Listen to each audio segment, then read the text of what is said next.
our meeting today, which is the penultimate meeting of this municipal year of the Transport, Regeneration and Climate Policy Committee. Now, the meeting, of course, is open to the public. There are no items that contain any exempt information. Our meeting today is going to be webcast, and of course, there's always a possibility that it might be rebroadcast on Sheffield Live TV. We've received one petition and one remit question, as well as one agenda-related question from members of the public for today's meeting. And of course, can I request that mobile phones and other such equipment are switched to silent mode so as not to disturb the conduct of the meeting. There's no fire test that's planned today, but if there is an emergency evacuation that is needed, then please take instruction from the Town Hall staff. The assembly point is Tudor Square. What I'm going to do is invite council officers who are in a seated position, because there are other council officers here today that are not near a microphone, who will be able to introduce themselves when they present items. But those council officers who are in a seated position to introduce themselves. And to start with, Sean to my left. Thank you, Chair. I'm Sean McLean, Director of Regeneration and Development. I'm Will Stewart, Director of Investment, Climate Change and Planning.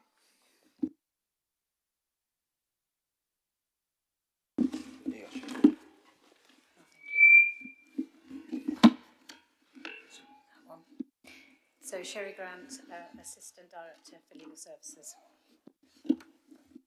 Rachel Appleyard, Principal Democratic Services Officer. Thank you very much, Rachel. And I'll just ask committee members to introduce themselves, and I'll start with Alexi, who is Deputy Chair of the committee. Thanks. Alexi Diamond, Councillor for Gleadless Valley. Ruth Mercerow, Councillor for City Ward. Janet Riddler, Councillor for Stocksbridge and Upper Don. I'm Craig Gamble-Pugh, Councillor for East Ecclesfield Ward. Ian Horner, Councillor for Bayton.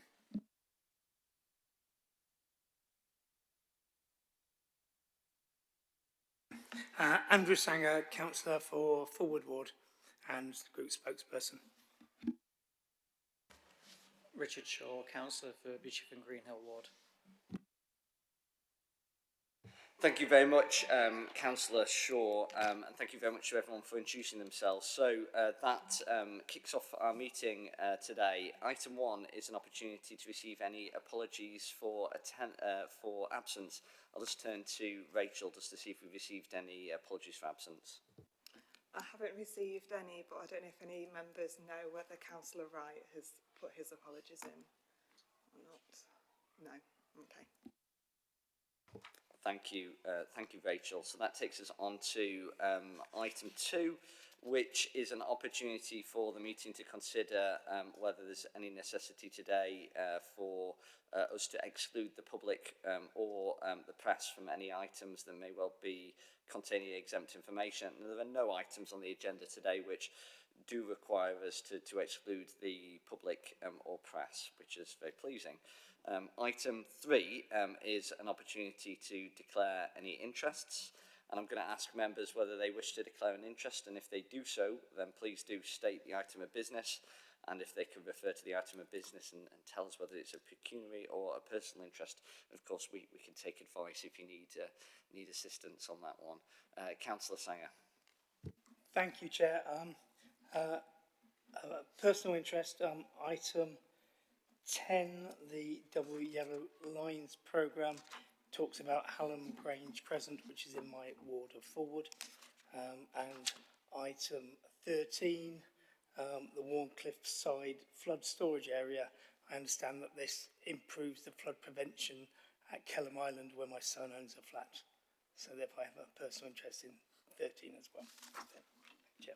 Thank you very much, Councillor Sanger, for making that declaration. It's very much appreciated. Do I see any other colleagues who wish to make a declaration? I don't, so thank you very much. That then takes us on to item 4, which is an opportunity for us to consider the minutes of our previous meeting, which were held on the 12th of February of this year. Do I have any kind of comments or questions or concerns from colleagues? Councillor Mercerow. Thank you. So point 65.3, it states that with regard to the workplace parking levy, the Chair explained that this had been subject to previous discussion and that there had been no appetite for a levy to be implemented. So there hasn't been a discussion. The workplace parking levy has never been formally discussed at TRC itself. I recall that there was an item on the work plan to discuss ways of generating income, which I don't think has ever been scheduled, but we haven't had a discussion about workplace parking levy at this committee. Thank you very much, Councillor Mesereau. Of course, discussions take place in this room, as part of our normal scheduled meetings, but discussions also take place outside that as part of knowledge briefings, but also as part of our trio business meetings that are attended by Councillor Sanger and also Councillor Alexi Diamond. At those meetings, I do recall that on a number of occasions we have discussed the issue of a workplace parking levy, and there hasn't been an appetite at this stage to be able to take that forward. In order to do so, we would need sufficient political support across the different political groupings within this room, and I don't see that there's sufficient support in order for us to be able to bring that forward. Discussions have taken place, albeit not on the floor of the committee, but as part of our normal business meetings that we have.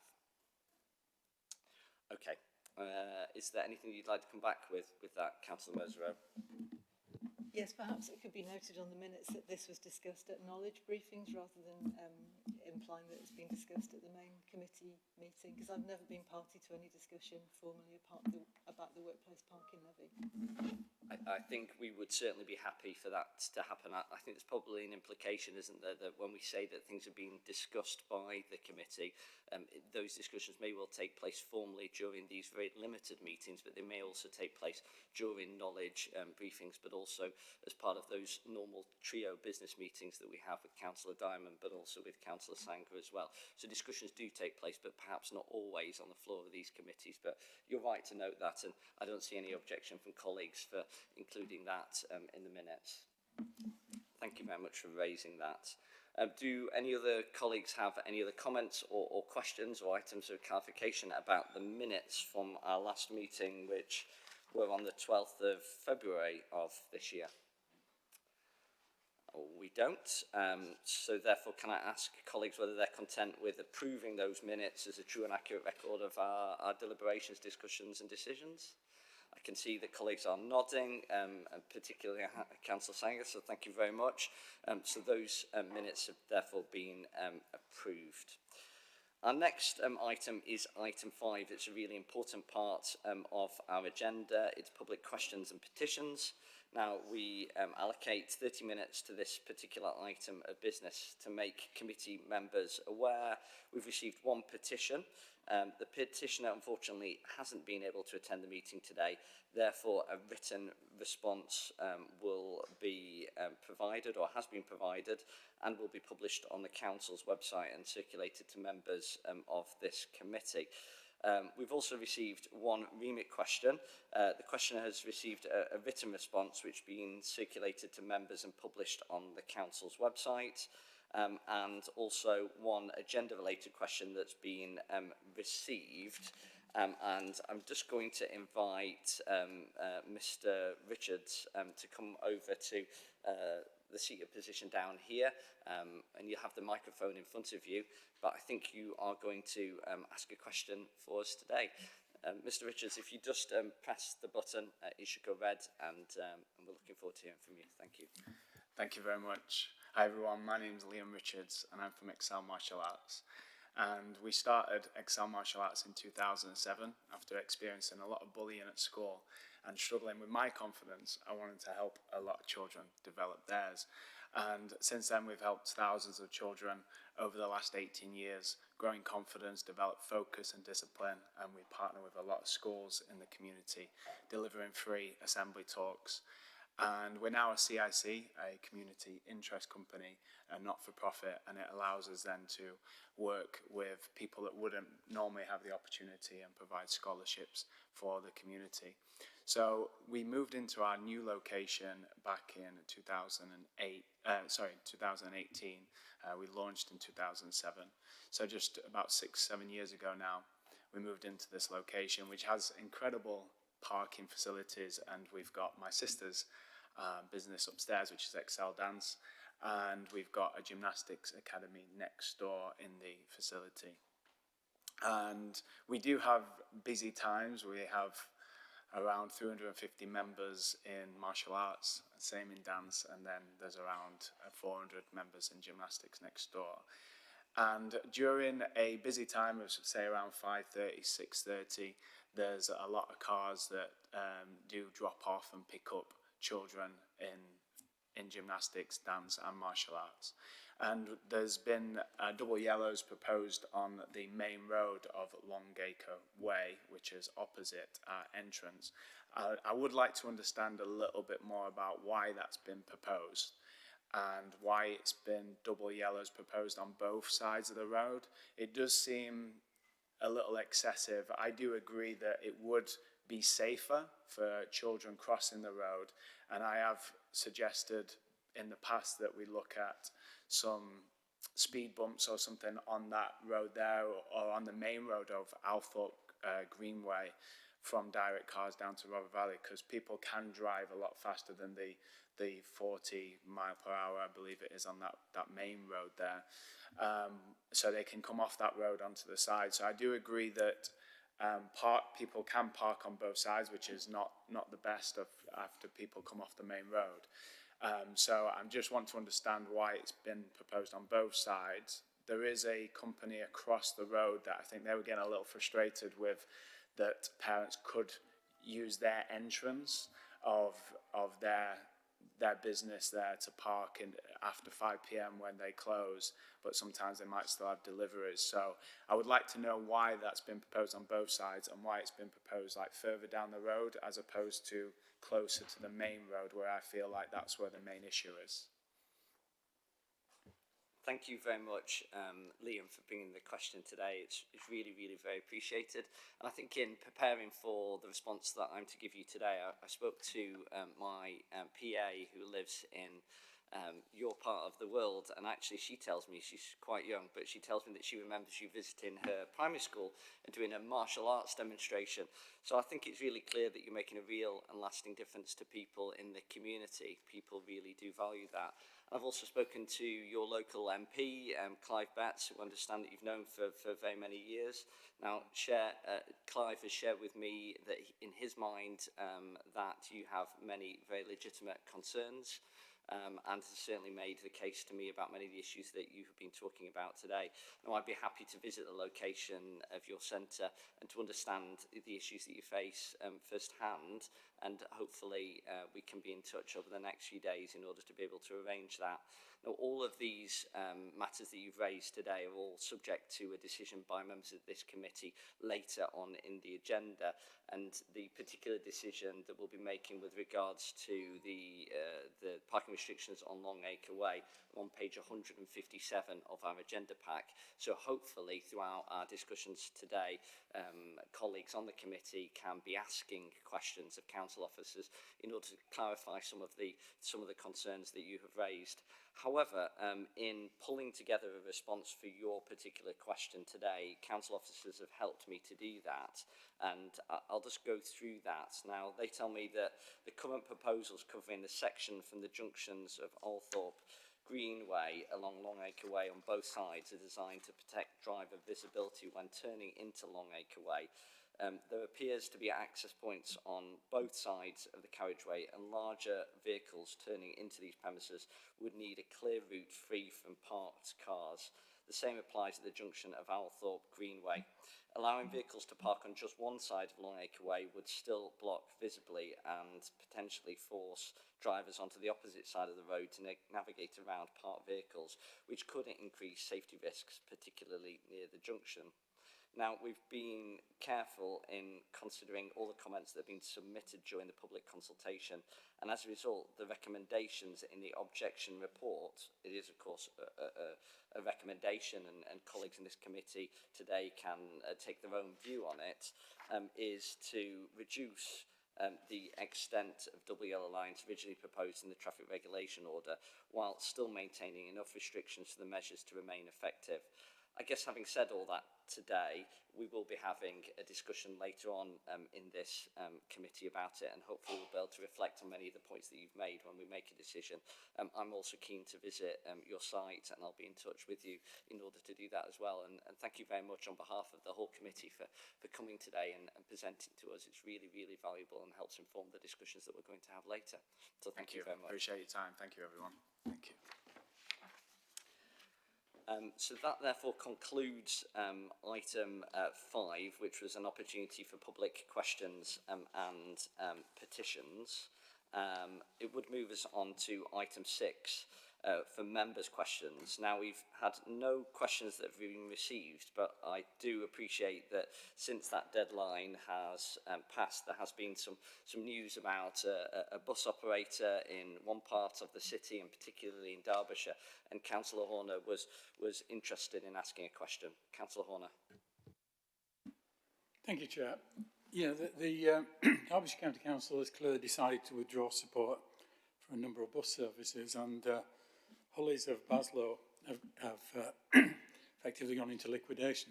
Now, these are cross-border services, and I think that from our point of view, this raises a question about how we deal with services when an outside authority removes them, because these are bus services that people in parts of the city use to get into the peaks and so on. So I would like us to consider, and I know you've taken some action yourself to look into this, what we can do to raise with Simca and others about the future of cross-border services, because this affects not just, in this particular instance, it affects places like Crooks and Crosspool, but all of us who live on the borders with Derbyshire, as I do in the southeast, are concerned about cross-border services. And now we've got bus franchising. The Simca should have more power to deal with this. So I would ask that we can pursue this further, Chair, and thank you for allowing the question. And thank you, Councillor Horner. And as we know that this is a relatively recent decision, so therefore my reflections are limited. However, we do know that this could potentially have quite an impact on certain sections of Sheffield, and I will distribute an email that I've received a few minutes ago giving a little bit more detail about it.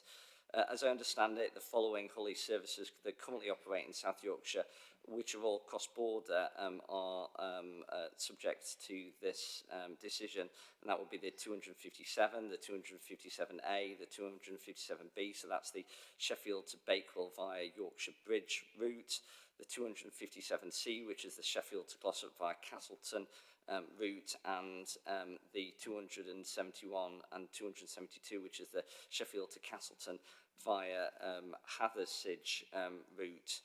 As I understand it, we continue to work with South Yorkshire's Mayoral Combined Authority to work out what the implications will be on routes that do pass through or include Sheffield, and we'll be doing so over the next few days. But what I'll make sure is that you have a copy of the email that's just been sent to me over the last few minutes with a little bit more detail about this particular issue. But you're very right to raise it, and it's something that the committee will be very mindful of. You know, quite clearly, as we move into a very different operating environment for buses in South Yorkshire, albeit this is primarily a Derbyshire issue, that does change buses and drastically changes how buses operate across South Yorkshire, and we're really pleased about that franchising decision. But in the interim, issues like this unfortunately do sometimes occur, and we'll work with South Yorkshire Mayoral Combined Authority in order to be able to get the best solution for residents of the city, and I'll keep you updated on it, and thank you very much for asking that question today. So that therefore takes us to item 7. Apologies, Councillor Merzura. Could you copy me into that email as well, please, Ben, because I've had people making inquiries about those bus services cross-county. Absolutely, I'll make sure that every member of the committee is included. I only received it at 2 but I certainly will make sure that every member of the committee is cited in that, and thank you for raising that. That therefore takes us on to item 7, which is the work programme. Now, this is on page 25 of the agenda pack. Rachel is going to run us through it. Of course, we know that this is a live document. It's often subject to discussions that we have outside this meeting as well, but Rachel often kind of spotlights any specific changes. Thank you, Chair. So the work programme aims to show all the known substantive agenda items for forthcoming meetings of the committee. It also records any referrals from other committees or council that aren't any to report this time. On page 28 of the pack, in the table under point 4, you can see changes. So there's a couple of new items that have been added for the April and the June meeting, and then some amended items as well. You'll notice we're coming towards the end of this work programme, so for the next meeting, the sort of new provisional dates will go on there as well. And I can hand over to officers for any specific questions. Thank you. Thank you, Rachel, for taking us through the work programme. Do I have any comments or questions or concerns from colleagues in the committee? I don't. That must be a record for this committee. We often do about the work programme, so very much appreciated, and thank you very much, Rachel, for taking us through the work programme. I guess we do have to ask colleagues whether they're content with the work programme. Colleagues, are we content with the work programme and approving it as it is? Obviously noting that it is a live and working document. I think we are, so therefore we can move forward. Now, just for the benefit of everyone, we're now moving into the substantive items on our agenda from item 8. For each of these substantive items, please can I remind everyone of the process that we do always follow. Officers, of course, will be invited to present their reports to the committee, and we would ask that they would introduce themselves. Obviously, we know who the council officers are, but those people watching from home might not. Members and the public have access to the reports in advance, so of course we assume that people have read them, which they have, and that's to be then followed by questions from members to the officers. Once all the questions have been asked and those responses have been provided, we'll then move on to the discussion, and after that discussion has taken place, the recommendations may be moved or seconded, and of course at that point or at any point in the discussion, colleagues are able to propose any amendments if they wish to do so. Item 8 is a standing item on our agenda, really, really important. It's the 2024-25 Q3 budget monitoring update. It's on page 42 of the agenda pack, and Jane is going to take us through it. Thank you, Jane. Thank you, Chair. I'm Jane Wilby, Assistant Director of Finance and Accounting, and the report presents the financial position of the Council for the third quarter of 24-25, which is 9 months of actuals to December 24, plus a 3-month forecast to the end of the year.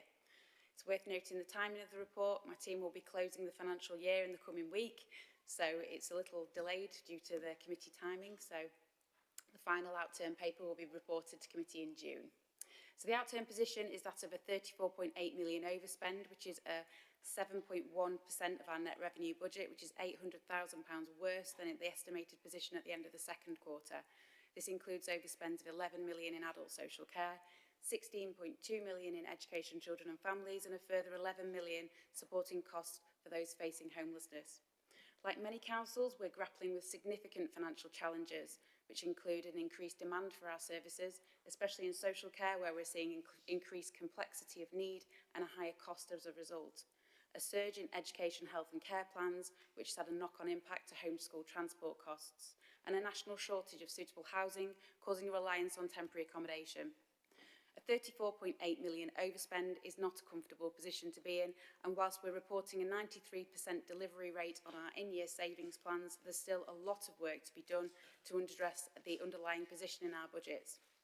The Council will fund the overspend this year with a specific provision set aside for the housing subsidy loss issue and the remainder of the budget contingency reserve. If overspends occur in 25-26, the use of specific earmarked reserves will be required to support services. The Council will need to continually assess the reserves position and ensure it retains sufficient reserves to meet future risks. In response to the overspend, finance colleagues have been working with service leaders in the key underperforming budgets to understand drivers of the issues and develop targeted action plans to support financial recovery.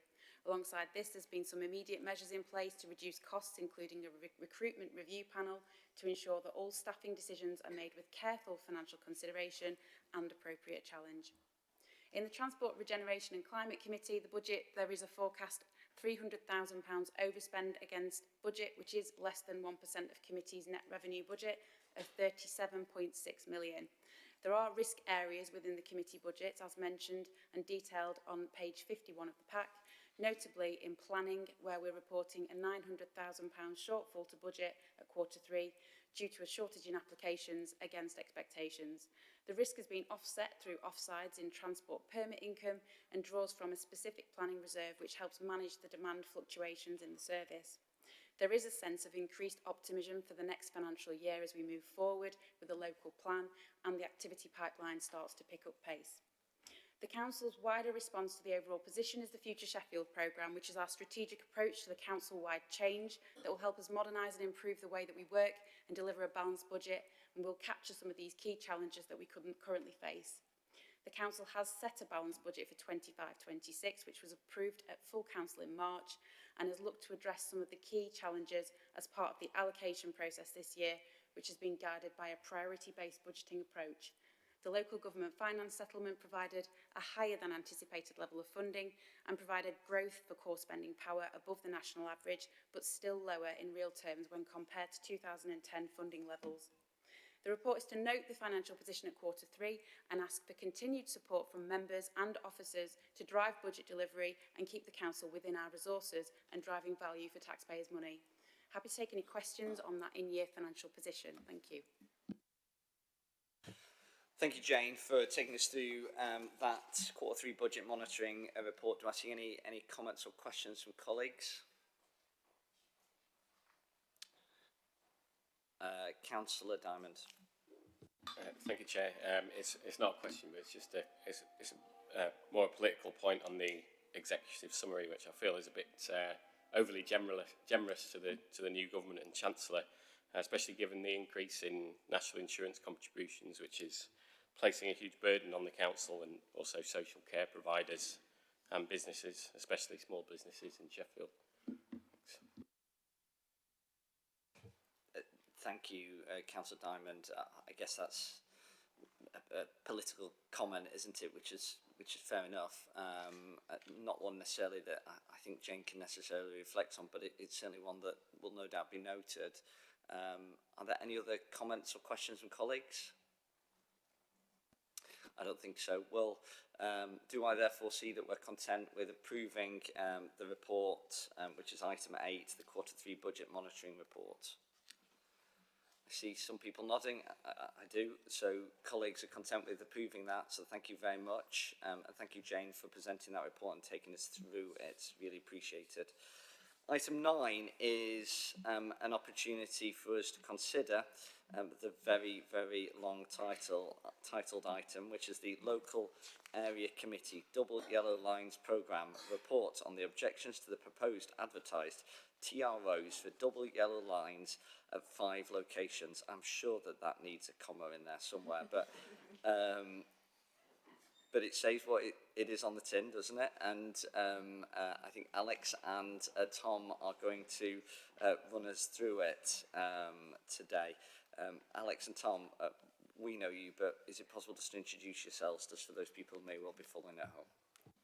Hi, good afternoon. I'm Alex Redman. I'm the Senior Transport Planner working under Tom, and I'm the client for both the Local Area Committee Double Yellow Line Scheme and the next report, which is the 23-24 and 24-25 Double Yellow Line Programme.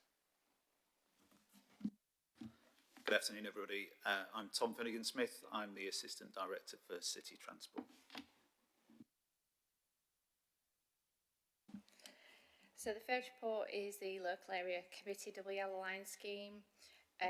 This scheme is slightly different to the rolling annual programme that we do for double yellow lines. This one was decided alongside with the local area committee members for the locations.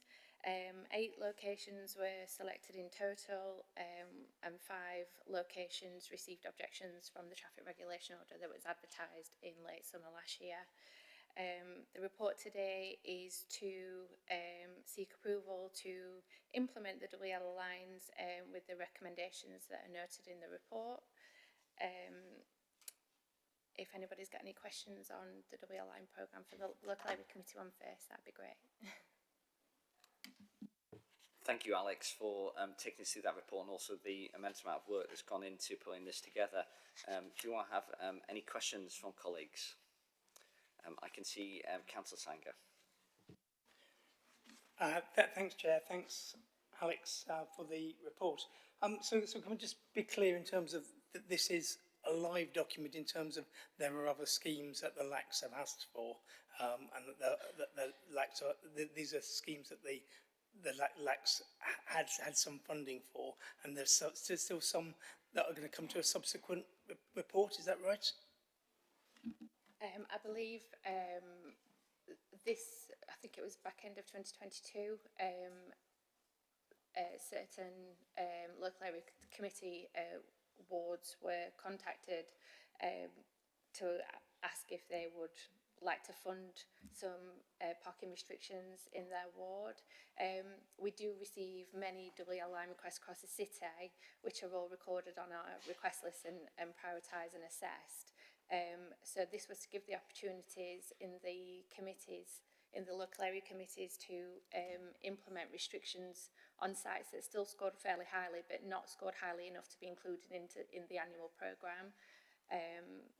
This particular scheme is funded by the local area committee rather than from the LTP.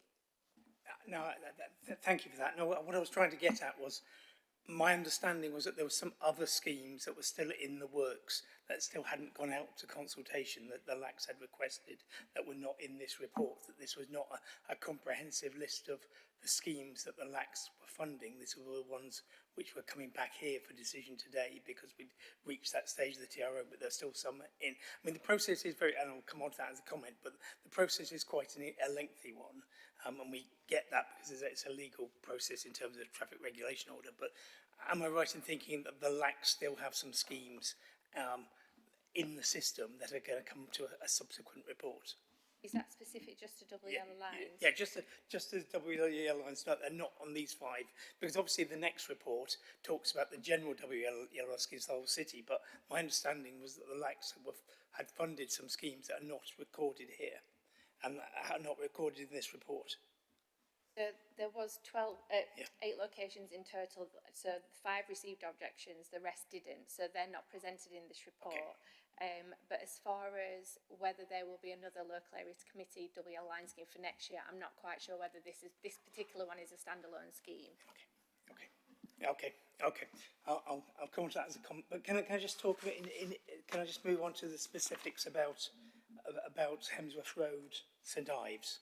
So, and I think the general question is just understanding what tools you have available when the problem is at certain times, and particularly here, it's to do with when Graves Park, when there are sporting events at Graves Park, when there's a major event at Graves Park, and the parking provided at Graves Park is not sufficient, and therefore there's spillover onto Hemsworth Road and the surrounding roads.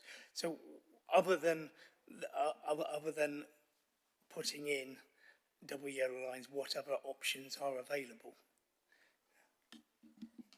So when the initial scheme at Hemsworth Road and St Ives and Cobner Road was advertised, there's quite a lengthy extent of double yellow lines. I think it was 385 metres in total for the full site. We did receive quite a lot of objections, both from residents and visitors alike, for the extents. If I just talk about St Ives first, that's residential and quite a new estate. And the proposals were to extend the double yellow lines all the way up to the top of the junction on there, which there was residential properties either side. So their concern was their visitors couldn't come to park, deliveries, workmen, where were they going to park? And I think because on Hemsworth Road there is already an existing double yellow line along one side, implementing the other side would create displacement to other roads. From the recommendations, we tried to come to a compromise to respect, obviously, the objections that we'd received, and also we did receive emails of support as well for the scheme, so it was quite a tough one to decide. But the recommendation is obviously to reduce the double yellow lines quite significantly, but introduce a relatively new restriction for no verge or footway parking, which I know is quite an issue at the moment on Hemsworth Road, particularly when there are events, and in the school holidays as well, when it particularly gets busy. So this restriction, it takes away the double yellow lines restriction, where people can't park there. It still allows for vehicles to park, but they have to be parked fully on the footway and not on the verges. This was believed to be a fair compromise because it still allows for parking, and it's not going to displace the parking onto St Ives or other roads, but it also allows for overtaking spots for vehicles that are parked fully on the carriageway, because it can be quite a fast road if no cars on either side are parked there, because other than the bend at the end, it's quite a straight road. I mean, I welcome the no verge and no pavement parking on Hemsworth Road. I think the point I was trying to get at was, given that the parking problems on Hemsworth Road and adjacent roads are not there all of the time, they're there when the particular events. I just wondered whether there were any temporary parking measures that could be put in place. But just go back to the St Ives issue. The St Ives issue for me, and there's clearly two issues. The first one is the fact that the developer has yet to finish the adoption of the road. The road is not adopted, so we can't put any measures in. So I'm just looking at legal services. I mean, this is something that we all need to adopt St Ives Road, whatever the legal process is, so we can implement these restrictions. And it's ridiculous. Here we are 3 years after the work is finished, that we still have not adopted the road. So that does deeply frustrate me. But just go back to this issue about the original 73 metres of St Ives Road. My understanding is that colleagues in the Fire and Rescue Service are very concerned about the amount of parking that there could be on that straight bit of road, and that they would certainly be supportive of some parking restriction there as well. And clearly, I get it. There's a compromise, and I get it. All these roads connect, but it seemed to me that your original proposals were much more in keeping in terms of dealing with the problem of excessive parking when there's an event at Grace Park, and I personally think that would be a better solution. So I just want to know what other consultation there has been with other services, whether it's refuse or fire or ambulance, in terms of parking problems that there could be on St Ives if we don't implement significantly more than the 7 metres that you're talking about here. I believe before the letter was issued to residents and other frontages of Hemsworth Road and St Ives and Cobner, that emergency services were advised of the consultation that was going out for the traffic regulation order 2 weeks prior to that. As far as I'm aware, there wasn't anything that came back to raise any queries on the extents that were proposed. A lot of the residents and visitors that made the objections, or even not so much the objections, but just the comments that we received, it appeared to be that a lot of people believe that the issue is seen more as a temporary issue when there's just events on, rather than a continuous issue of parking on that stretch. But there was obviously objections and support received for the scheme.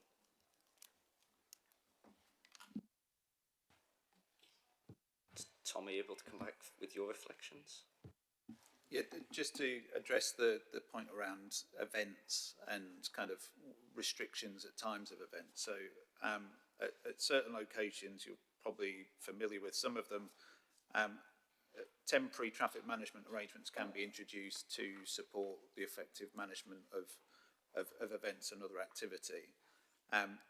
Generally, that would require either the police's involvement directly in placing no waiting cones at the curbside or other temporary traffic regulation order restrictions. those have their own individual costs and timescales associated with them. Again, enforcement of any temporary or kind of permanent restriction will be essential in their effectiveness. So there are things that can be done to supplement existing yellow line type restrictions for events where that is considered a necessity. So it can be done, but you've probably seen yourselves around football grounds and other things where cones are placed, that they're not always the most effective, but it is an option depending on the arrangements for each of the events that are held. Councillor Sanger, I think you asked for kind of a legal perspective on it earlier. Would it be useful if we just turn to Cherie as the Assistant Director for Legal Services? Thank you, Chair. I mean, obviously I can't go specifically on this, but obviously I can take that away and have a look at it. But I've been advised that you are aware that obviously it's a long legal process, because you've got a section 38, they've got to build a new road, and then obviously it's got to be done to the adoptable standard. That's also got to be tied in obviously with planning when they get the condition on there to do that. And I think that's what does take the process. I mean, in all honesty, I don't know the extent of the works or the road to why it's taken 3 years, but I do know it is a lengthy process. Sorry, Chair, but Chair, just to remind you, this road has been finished for 4 years. The final house was finished a year ago. So the road is completely finished. What hasn't been finished is the double yellow lines. The council cannot get Amy to put the yellow lines in until the contractor has passed the test with the council to adopt the road. And the contractor, the developer in this case, is 2 years beyond the date they agreed to our planning department. That's the issue. The issue is, here we are sitting making a decision about transport, and we're being held back because of another issue that could have been resolved before. But anyway, that's not your... So it's, I mean, I think I can just make a wider point, and then I'll shut up and let somebody else say something. And we'll come on to it in the next report. There are a lot of double yellow schemes, yellow line schemes. We believe clearly that LACs have a role in this, and that it is right that LACs are able to prioritise in addition to a citywide scheme. Absolutely think that's a right thing.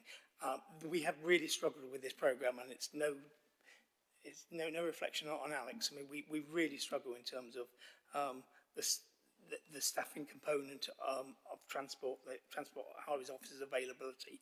We've raised this a number of times at LAC chairs. These are all schemes that we were talking about in that first year that LACs were set up. So that was so the idea of having a double yellow line scheme was something we were discussing in the council year 21-22, and here we are, March 25. We've finally got some schemes before us, and that is a very slow process. And it's not reflected in this report. I mean, I really hope that as we do more of these, that we come up with a way of working better with the LACs. My personal view, my group's review, remains as it has been at governance for the last 3 years, that these local highway schemes should better be dealt with by LACs.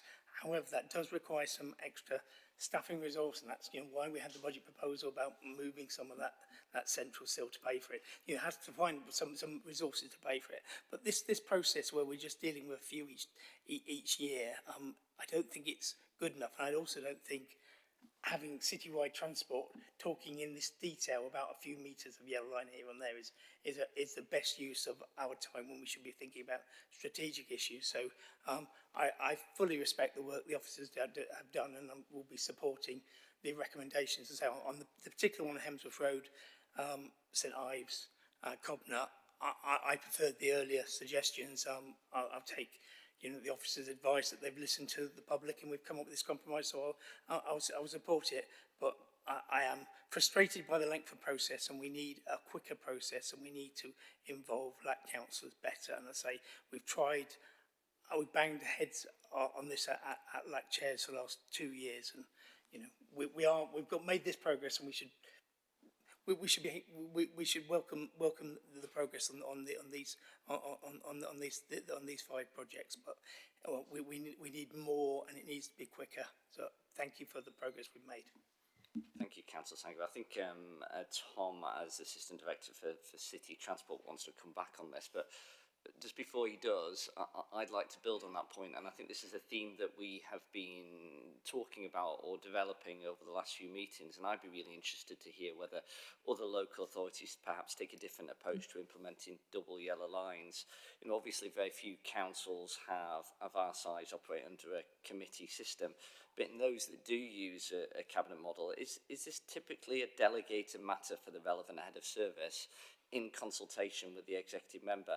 And I'm particularly keen to explore how we might speed up the process, as Councillor Sanger says, reduce costs and simplify the approval mechanism while still maintaining the appropriate member oversight, really, because, you know, there's a report here that is hundreds of pages long, and it's really detailed, and it's a substantive piece of work, but how we can streamline this whilst also delivering outcomes that are high quality.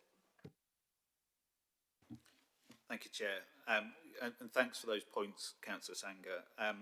If I may, I'll just respond to or kind of touch on that point that Councillor Miskell raised a moment ago. So, at present, the kind of scheme of delegation that is in place in Sheffield allows me to promote, in my role, the proposed traffic regulation order restrictions. On a number of occasions, and in nearly all occasions, that is not just us designing something and going out and doing something. We do have those conversations, certainly with local ward members and local area committees, and certainly this programme that has been presented today by Alex is almost it's that co-design. So effectively, that local oversight is always important to the process of promoting any restrictions and changes on street. But many local authorities do work on the principle that for traffic regulation orders that are advertised, the decision is also delegated to an officer level at an appropriate level. There would potentially be some merits in that, clearly in terms of the kind of need to meet certain meeting cycles. Decision making may be slightly quicker in that process if it was delegated. As the Chair's mentioned, there would still be those opportunities for dialogue and discussion around decisions, and there would still be a kind of an ability for the committee to take decisions on major traffic regulation orders, and that would probably be inevitably the case anyway if it was associated with the delivery of a more strategic project that you felt there was the need for that oversight. So there are different ways and different approaches to that could make some of the process quicker.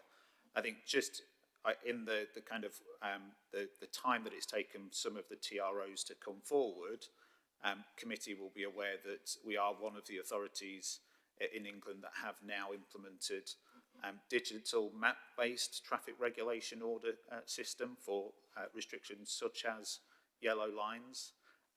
That did put a pause on a number of restrictions whilst we're going through that change, but that is now in place, and we are seeing some real benefits of that change in terms of the time that it takes officers to effectively previously write out long restrictions, which many people who were reviewing what we were proposing prefer to look at the map anyway. This is now all online. People can engage with that online, but inevitably it did have an impact on our delivery. And we are looking at clearly where the ability to work closely with the LACs can be improved, noting as you have the restrictions in terms of resource and availability that we have. I think there is always going to be space for us to work with LACs on these types of restrictions. Our request lists across the city, as you know, are eye-watering. The demand for us to promote restrictions is really significant, and the demand for kind of improvements across the transport network in Sheffield more broadly is really significant, which in its own right is a positive, but also a challenge. So how we prioritise our resource to deal with some of those issues that are kind of most kind of sensitive and key is where we are prioritising the kind of general programme resource at this time. Thanks. Thank you for fleshing out that particular issue in our minds, Tom. Do I therefore see an appetite amongst committee members to bring the item that Councillor Sanger has just talked about, effectively how we simplify what we do, particularly around the scheme of delegation, whilst also ensuring that we make sure that LACs are part of the process, making sure that committee members continue to be part of the process? Do I see an appetite for members of the committee to bring that to a knowledge briefing so that we can make progress on this and simplify the process, reduce officer time, and hopefully push ahead with delivery? I can see lots from colleagues. Councillor Sanger. Yeah, thanks, Chair. Happy to support that, but we have had at least half a dozen conversations on this subject since we moved to committee, and I think that's my concern. We've had discussions at LAC chairs, we've had discussion at LAC chairs briefings, at LAC chairs working group briefings, we've had discussions at our knowledge briefing here at TRC, and we've had discussions at governance, and it hasn't moved it forward. And clearly the previous system of the cabinet was we had a transport committee, and that was a quicker way of getting items, didn't require the full cabinet, and moved things further. Before that, we had community assemblies, which had a designated highways officer attached and a designated highways budget attached to each community assembly. So we have discussed this 6 times in the last 3 years and not moved it forward. I'm more than happy to put it on the agenda for the 7th time, but I do want a quicker process. I absolutely get Tom's point about the software did add an extra delay. But now that the software is up and running, I'm hoping that we can have a speedier process. But what I want is local councillors to be on top of the detail, and the 3 local councillors to be happy with what we agree, whether it's we as a TRC or whether it's the cabinet or whether it's the officers under delegated power. I just want to know that the local councillors have been involved. So happy to put it on for a 7th discussion, but I just need to make sure that that does include taking it back to other places if necessary. So, whilst noting Councillor Sanger's understandable cynicism on this particular issue, I think I'm hearing, therefore, that we're going to bring this particular item about how we simplify the system in order to push ahead with delivery and brought to knowledge briefing. And we can see some proposals laid out on a slide deck, and we can talk about those and hopefully bring something forward. I think it's incumbent on us as a committee to be improving the system, albeit we know that Governance Committee are perhaps the decision makers in many of these things, but I think we really have a responsibility to be driving forward and really improving and streamlining our processes, because this doesn't seem to be working, does it? I think I see Councillor Mazzaro who would like to make a contribution. Thank you. Thanks very much for all the time and work that's gone into this report. It's really appreciated. Thank you. I've got some general comments about the WA line schemes and a couple of questions, and also some specific questions about some of the schemes as well.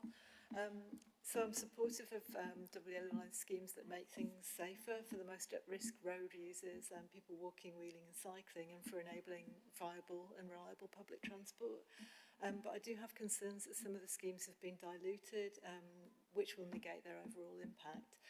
Most of all, I'm concerned that these schemes won't be properly enforced, which will dilute their effectiveness. I'm concerned that where there is a CEO presence, they're issuing warning notices rather than just enforcing, because I think we have to ensure that we've got the resources and the willingness to enforce these schemes.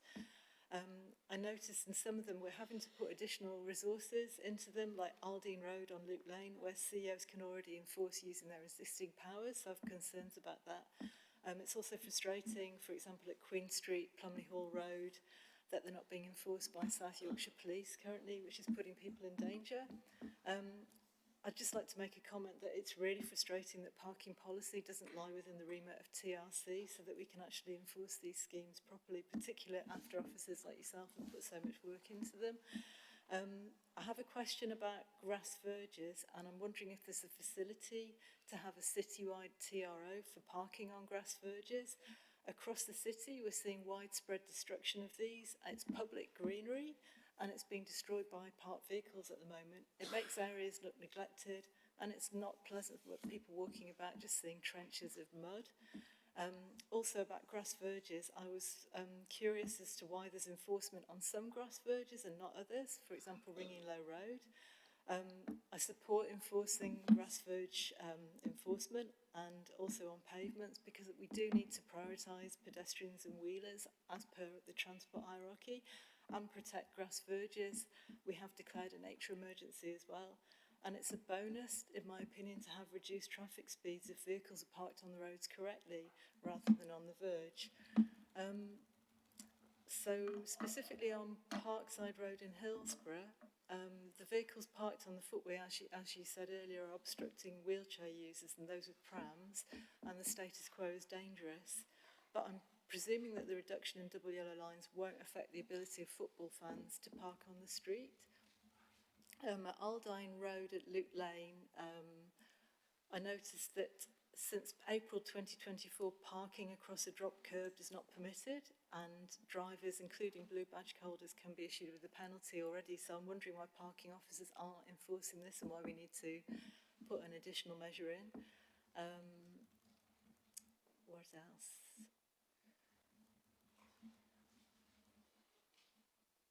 I noticed on Knoll Lane in Eccleshall that one of the objections, the only objection, was the scheme didn't go far enough. And I'm wondering if we can in future have these sorts of objections listed as a supportive thing rather than objection.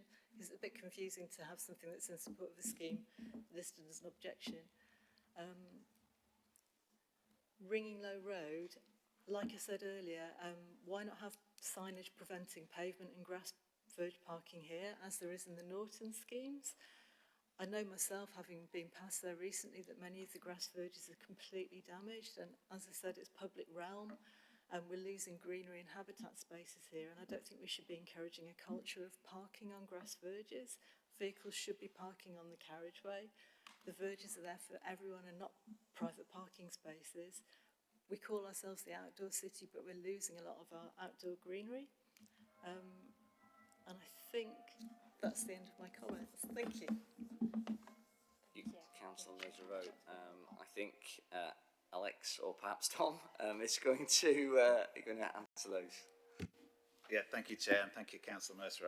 I'll just cover some of those early points, if that's okay, and I think Alex might come in on some of the specifics. And I guess just on kind of the decision-making process we go through, clearly, you know, we do need to balance the kind of level of restrictions that we're promoting for the purpose of which they're promoted, but consider the responses we do get back from residents. And, you know, we take that process really seriously in terms of ensuring that, you know, if we do take a decision to remove some of the restrictions that we've proposed, that it still needs to meet the core objectives of why we're promoting the restrictions in the first place. In a number of occasions, as we're presenting today, there may be alternatives. So the verge parking, footway parking restrictions that we're proposing are part of us as kind of considering the feedback and then coming back with a slightly revised approach to hopefully kind of still meet the same ends. Just in terms of kind of a city-wide approach to verges, similar to the city centre restrictions on footway parking, wherever we promote one of these restrictions around verge or footway parking, we would need to sign that appropriately. You'll be familiar through discussions around other schemes in the city that the cost of signing this type of restriction on a city-wide basis is extremely prohibitive. That's one of the reasons, for example, our 20-mile-per-hour programme is delivered on a phased rollout across different areas of the city to manage both the longer-term ambition to deliver on our 20-mile-per-hour speed limits across the city, but doing that in a manageable and a way that can be funded. In terms of enforcement, absolutely agree. Our restrictions need to be enforceable.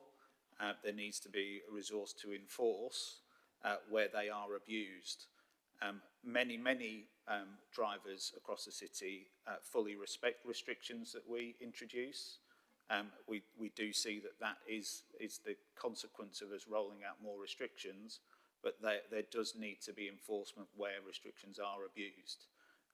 And there is a commitment that we will enforce new restrictions once they are introduced to make sure that is, a clear position from the start. I know that committee are working with colleagues across waste and street scene to look at enforcement practice more broadly and the effectiveness around some of those issues. South Yorkshire Police similarly do have powers to enforce certain parking behaviour, but their resources are clearly limited in that area. I know that, again, a number of people, members of committee, are looking into issues around the Park Safe trial that was delivered by South Yorkshire Police. We see that clearly when we introduce physical restrictions on street, that does give all drivers that very visible direction and instruction not to either park on double yellow lines or to abide by the restrictions we introduce. Therefore, we within a decriminalised parking arrangement that we have in the city, there is a real merit in this type of programme in going out and dealing with some of these restrictions. You're also right that we do have powers to deal with some of the kind of blocking of drop curbs. But again, if we're going out and trying to remove parking around junctions, just relying on our existing powers around the drop curbs is quite limiting, and those restrictions are generally bigger. So we have a broader effect around junctions, visibility, sight lines, and therefore safety around those junctions. I don't think I can comment on the desire to have policy, operational policy at this committee, but that again is something for members maybe to kind of discuss within task and finish groups around how that alignment between the policies and practice that this committee make decisions on and the policy that is held within Waste and Street Scene Committee to ensure that the effectiveness of the changes that this committee is making decisions on is reflected in the round. I think that was all of the general points, hopefully, and I'll hand over to Alex on some of the specifics. Thanks. Thanks, Tom. Thanks very much. That was really useful. Just to talk about Parkside Road, so the initial extent was 189 metres to be proposed alongside Parkside Road, mainly to prevent obstructive parking, specifically for busier times where there was match day parking, visitors to the park, and obviously causing obstructions for those in wheelchairs, those with prams, young children, and just for pedestrians in general to access the footway.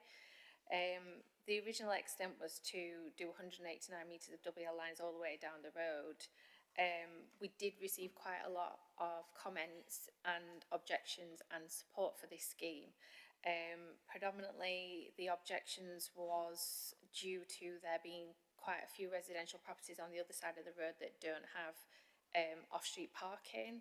And within close proximity there is just Winster Road and Barker's Place for alternative parking, which is already congested with other residential vehicles for other residential properties around there.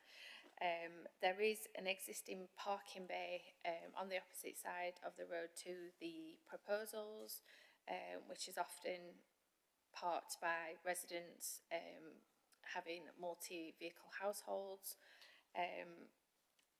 The proposals, we tried to listen to all the comments and objections and support received for this, and for a fair compromise was the introduction of the restriction for no footway or verge parking. The removal of 89 metres of the proposals was still to allow parking because it is very limited on that road, but also the 89 metres that we were looking to introduce was still to protect the junctions of Barker's Place and Winster Road and towards the end of Parkside Road.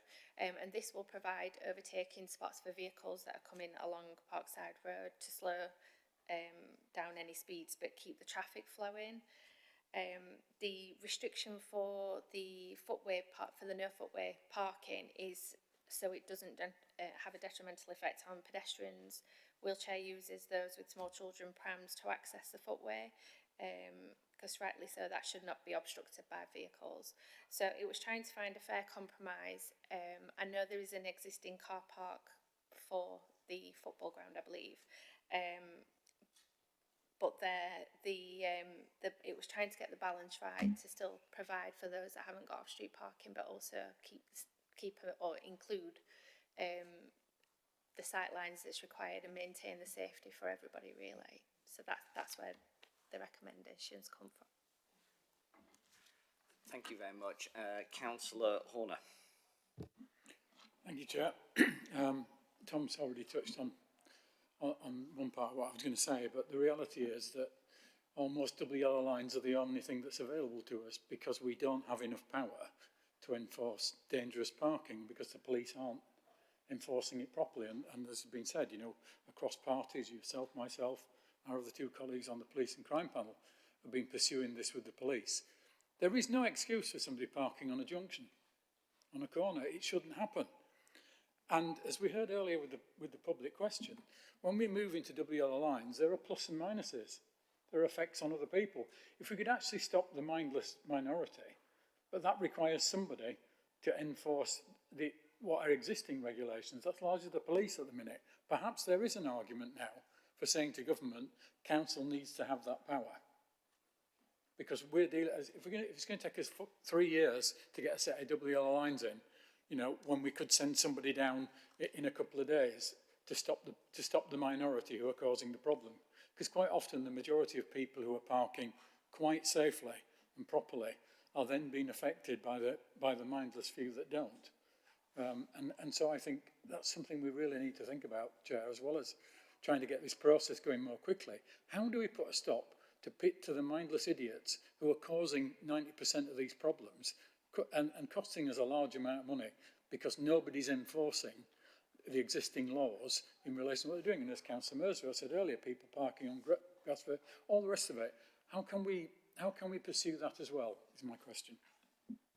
And Councillor Horner, thank you as well for your reflections there. Councillor Horner and I are both members of the South Yorkshire Police and Crime Panel, and we are constantly raising these particular issues. I think we're both pleased to see that the Police and Crime Plan that is in draft does mention specifically problem and dangerous parking that he's right to emphasise, and also our commitment across both Sheffield but also South Yorkshire authorities and South Yorkshire Police, and that does need to be highlighted from the comments that Councillor Horner's made there, because they need to be part of this process to Vision Zero, eliminating all fatalities and serious injuries on our roads. So yes, we all continue to battle this issue, don't we, collectively, cross-party. I'll just go to Tom and Alex for reflections, and then just finally move on to Alexi, who I think might have a proposal too. Thank you, Chair. So in terms of our powers, so we as a city that has introduced decriminalised parking enforcement, that clearly sets out the scope and the boundaries in terms of what we can do through our civil enforcement powers. That does require us inevitably to promote through traffic regulation changes, restrictions. Interesting just to note that the previous consultation that the government undertook, the Department for Transport undertook on footway parking restrictions did potentially include the option to allow powers to be provided to local authorities to undertake the enforcement of obstruction offences of footways without potentially the wider need to roll out traffic regulation orders. Through that consultation, that was one of the options that we've certainly supported, given those issues around the resource kind of burden to deal with it in other ways. There are opportunities for us to look as part of the kind of wider reviews that the Chair's reflected on in terms of some of the kind of priorities for South Yorkshire, particularly if those issues are related to kind of Vision Zero, the need for us to improve road safety across South Yorkshire, or potentially, you know, kind of as part of an alignment to things such as the commitment to be a pedestrian-friendly city that was made at full council recently. So there's opportunities to explore that further, but without further powers, then there are those constraints. Thank you very much, Tom, for taking us through that. I do have two remaining speakers. I think Councillor Diamond probably wants to propose a course of action. Is that correct? And if so, shall I just go to Councillor Mersrow beforehand? Okay, Councillor Mersrow. Thank you. It's a very quick one, something I forgot to ask earlier regarding the 275 to 289 Ringing Low Road traffic order. Wondering if there could be a no verge parking added to that particular TRO. Is that feasible at this stage, or would that require going back to the beginning again? That would need a new TRO because it wasn't included in the original, I'm afraid. Okay, thank you. Thank you. And Councillor Diamond. Thank you, Chair. So I do have a few comments I was going to save to the next one, but I think I'll make them now and then make the proposal and a question. So again, thank you very much for the report and all the work that's gone into that. We broadly welcome all the measures in the report, but I do agree with some of Ruth's comments about some of the schemes being watered down. I also have to say that I regret that parking colleagues are not in this meeting to comment on their ability to enforce the additional double yellow line scheme without additional resources. And I would query whether it is a good use of parking services time to go out after the restriction in place to tell people what a double yellow line is and that they shouldn't park on them, because, you know, everybody knows that. I don't think they should be going out and giving warning notices because this means that they're not in other areas, and we know that they don't have unlimited resources. And there are a lot of areas in the city that are in need of parking enforcement. So I think we should not have the warning notices, because everybody knows what a double yellow line is. I mean, another really quick one, just for my to help me in future reports. Could we state which ward each intervention is to make it easier for us to consult those councillors? And then on the Parkside Road one specifically, so we did consult with the 3 ward councillors in Hillsborough ward, and they were really concerned that the proposed dilution of this scheme would make things worse. So the lack of double yellow lines means that vehicles obstruct either the road or ignore the grass verge restrictions and still park on the footway. So in terms of, like, Andrew raised that it's important to hear the views of the ward councillors, and their view is that the double yellow line should go to the full 189 metres, because allowing parking on the remainder but signed to park fully on the road will make the road obstruction worse, or perhaps create confusion whereby people will continue to park on the pavement. And they noted that the objection based on disabled access doesn't hold water, because blue badge holders can still park on double yellow lines. Having said all that, I would propose an amendment to this bit. So either to add recommendation 3, revert to the original TRO for Parkside Road as advertised, or either that or amend recommendation 1 to say that.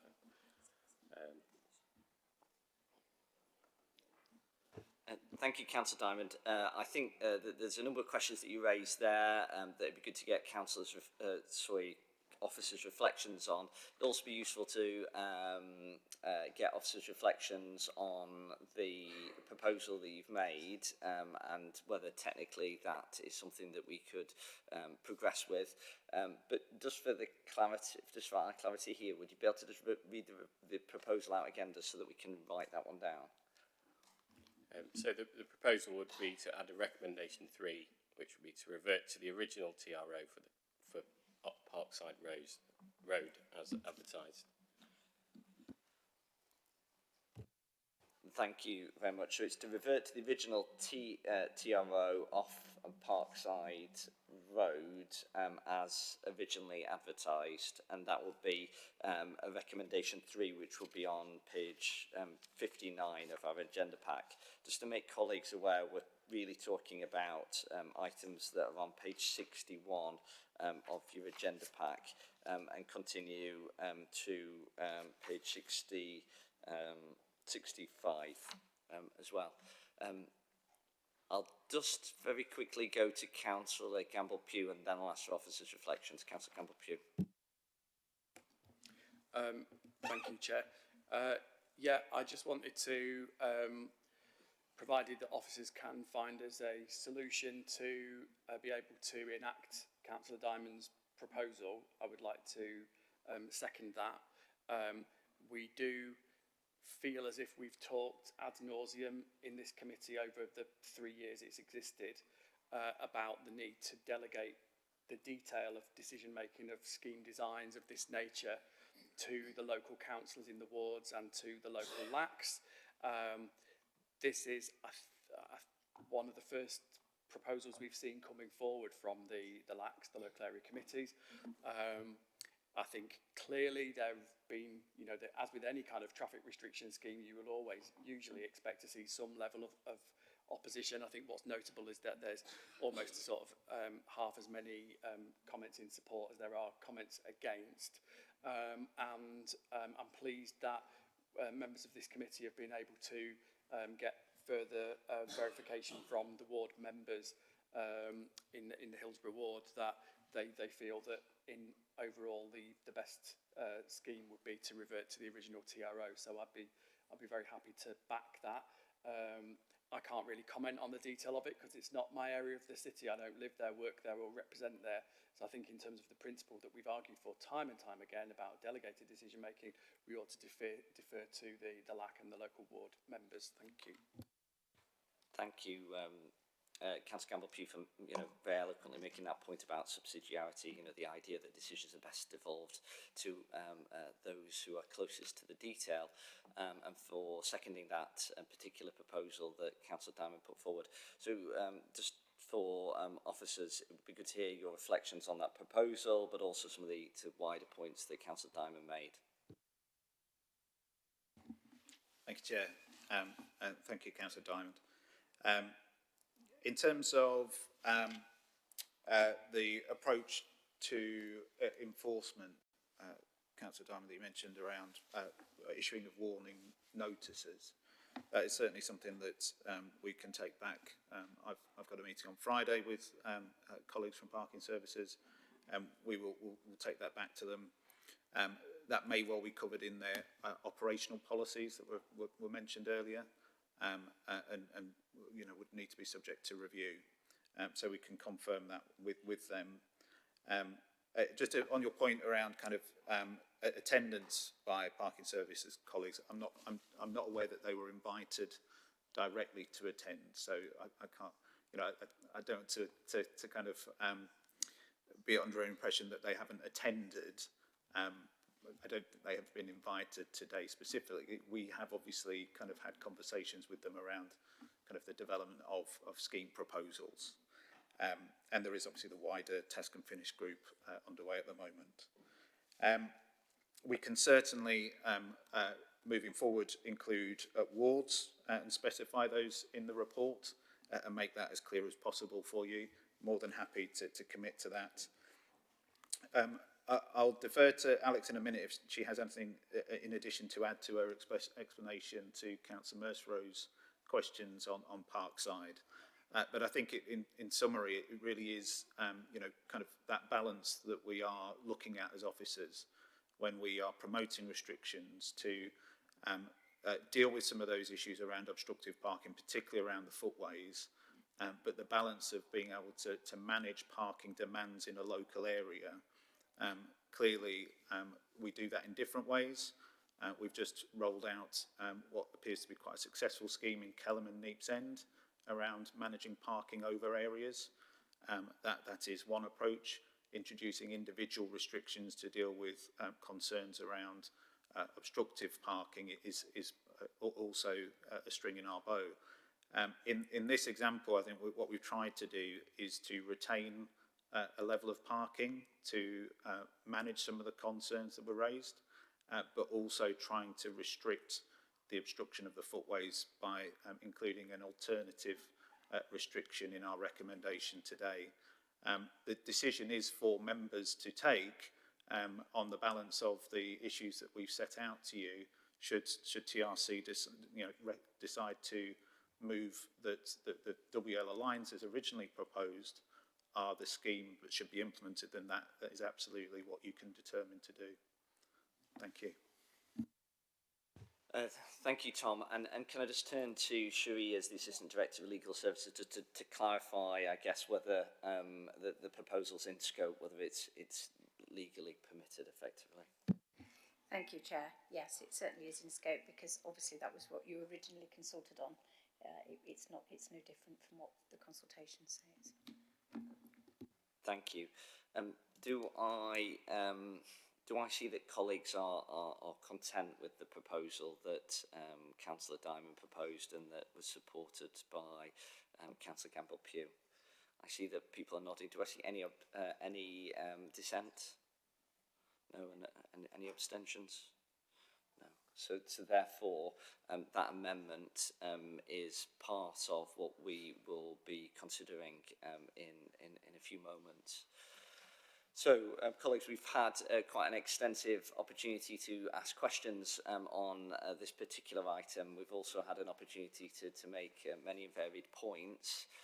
Bearing in mind that the proposal now has been carried, so we've got an additional item which is on page 59, the recommendation. So we've got recommendation 1 and 2, but we've also now got recommendation 3 added there, which is to revert to the original TRO of Parkside Road as originally advertised.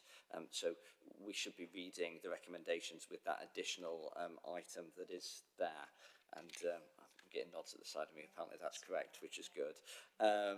So do I see that the colleagues are content with approving this particular item? So that is item 9, the Local Area Committee Double Yellow Line Programme Report on the objections to the proposed advertised TRO to double yellow lines at 5 locations. Yes, I'm seeing that colleagues are content that therefore is approved. Thank you, Alex and Tom, for taking us through that. We do have another similar item as well on page 147 of the agenda pack. Now this is item 10 on the agenda. It's the 2023-24 and 24-25 double yellow line programme. It's the report on the objections to the proposed advertised TROs for double yellow lines at 12 locations across both programmes. Alex and Tom, you've taken us through many of the kind of substantive points about double yellow lines, and no doubt there'll be fewer questions about the overall programme. But if you could just kind of spotlight anything that we should know in addition to this. Obviously it has come to some knowledge briefings as well. Yeah, just like to say that this item is for the annual programme that we roll out for double yellow lines and parking restrictions across the city. I appreciate it's quite a long document because it does include 2 years worth of programmes due to the delays that Tom's already identified with the new system. In total, there was 30 locations across both programmes, with 12 locations receiving objections.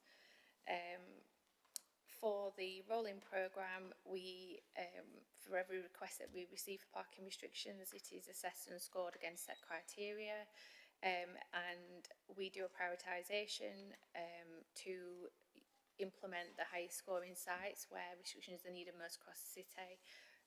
So the locations that are included in these programmes are the highest scoring sites against the requests that we've got recorded on our request list. Thank you very much, Alex, for taking us through that. I can see that Councillor Mesereau wishes to make a contribution. Very quick question. Just curious to know if we were to get a citywide TRO, but then LACs or particular wards could pay for signage just at problem locations, is that potentially feasible? just to clarify, Councillor Mercer, is that in relation to a specific type of restriction? Ross Verges, beg your pardon. Thank you. So when we promote a traffic regulation order, we need to set out clearly where the restrictions will be located and what the effect of those restrictions is.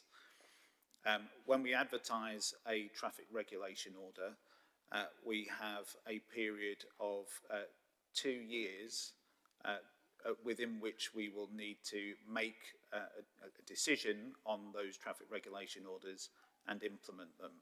So the practicalities of promoting a citywide TRO are quite challenging within that window. We wouldn't want to just advertise a rolling TRO every 2 years and then just implement restrictions where there may then be funding to do that, because effectively what we are consulting the city on is that those restrictions will be implemented as a result of us promoting the TRO. The intention needs to be there behind the traffic regulation order, that it's something that we will do, because when we start that consultation, it will mean that people that are not kind of supportive of the proposal have the opportunity to respond and object to those proposals. So in going out across the city, that will potentially just generate objections across parts of the city where actually if there isn't funding to deliver it, it will cause a resource headache, if not nightmare, for us to manage through that process. So the preferred approach is to agree, potentially with LACs or within our programmes, what the restrictions that we want to deliver, and we have that full intent to deliver with funding behind it, and then we take forward the traffic regulation order that reflects that programme. And that then means it's much more manageable, it's much more consistent in terms of what we're talking to our communities about. So that is the approach that we take to promoting traffic regulation orders. Thank you very much. Thank you, Tom. Councillor Sanger. Yes, Chair. Really welcome the fact that we've got some schemes coming, and I understand why it's 2 years. So just in terms of this is 14 for 1 year and 16 for another year, give us an idea of what sort of percentage of the requests that represents, and at this pace, when will we get to the bottom of the list? We have got on average around 2,000 requests on the list, and implementing between 14 and 16 a year, as you can imagine, does not really make much of a dent in the list. The average score is usually around 7 to 9, where we get most of the chunks, because it's situations where it does need some, but it's not detrimental as such at the time compared to others. The ones that we have been implementing over the last 2 years, I think have ranged between 13 and down to 11. So that's where we are at the moment, but percentage-wise, it's very small. Thank you, Alex, and I think that's really useful, isn't it, to add clarity to that. And I know many members looked up when we heard those figures. I'd be really interested to know examples from other cities that perhaps do things a little bit differently when it comes to double yellow lines. Tom? Well, I think I mean, clearly it's unsustainable. Clearly we're in a situation, we have been since COVID, where we have more requests than we could ever examine, and more coming in. We're not even making it. So I remember the good old days when the request list was down to 1,200, and we're now above 2,000. And that's no disrespect to the officers who've worked really hard and producing all this, going out and looking at it. But the scheme isn't working. I absolutely get what colleagues have said about other ways of doing this, whether it's about protecting corners and, about police action in terms of responsible parking. So it can't just be about the council TRO. It's got to be about re-looking at the whole parking traffic enforcement. I mean, I know when we did the LAC survey in September 21, poor parking came out as one of the key issues we were told by local residents that we needed to deal with. And here we are, we finally got a report, we've got 30 schemes, where we're doing something that reached the priority list in terms of the council, in addition to what we've just heard in terms of the 8 that the LACs are funded additionally. But that's still quite a small number. It can't continue. But I mean, there's lots of good ideas, and we can work cross-party on this. It's clearly a police matter as well, and about change of driver behaviour, because it's not all drivers. It's a tiny minority of drivers parking on corners. Is the number one thing we do with these WLR schemes is we're protecting corners that are already protected in the highway code. So it is about working with the police, but it's also, as Councillor Mercer and others have said, about verge parking and stopping verge parking. So it's a whole host of things, but we cannot go on with a system where we agree 15 to 20 a year if we have 30 to 40 priority requests per year, because the numbers just go up each year and it's unmanageable, and officers on a weekly basis, they're just looking at a list that they're never going to get to an end, and that can't be good for officer morale. So the system isn't working. We need a better way. Thank you, Councillor Sanger. Tom. Thank you, Chair. So I think the increase in demand over time is inevitable. I think, you know, as increased pressures on our our parking demand in communities, in neighbourhoods, as that awareness of kind of the need to kind of manage a shift to more sustainable modes, and people, you know, walking to schools, new people coming to schools year on year, there is inevitably a limitation on our supply through the resource that we have.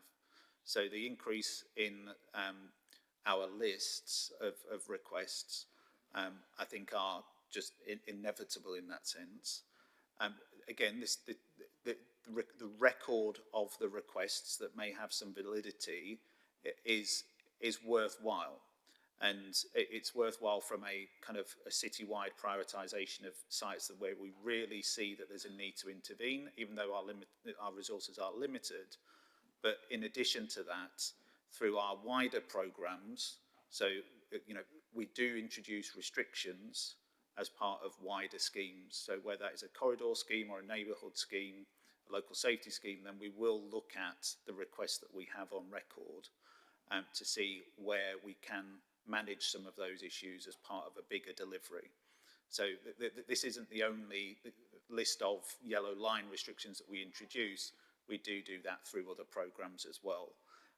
But inevitably, given the demands as we've discussed this afternoon, there are limitations in terms of what we can deliver.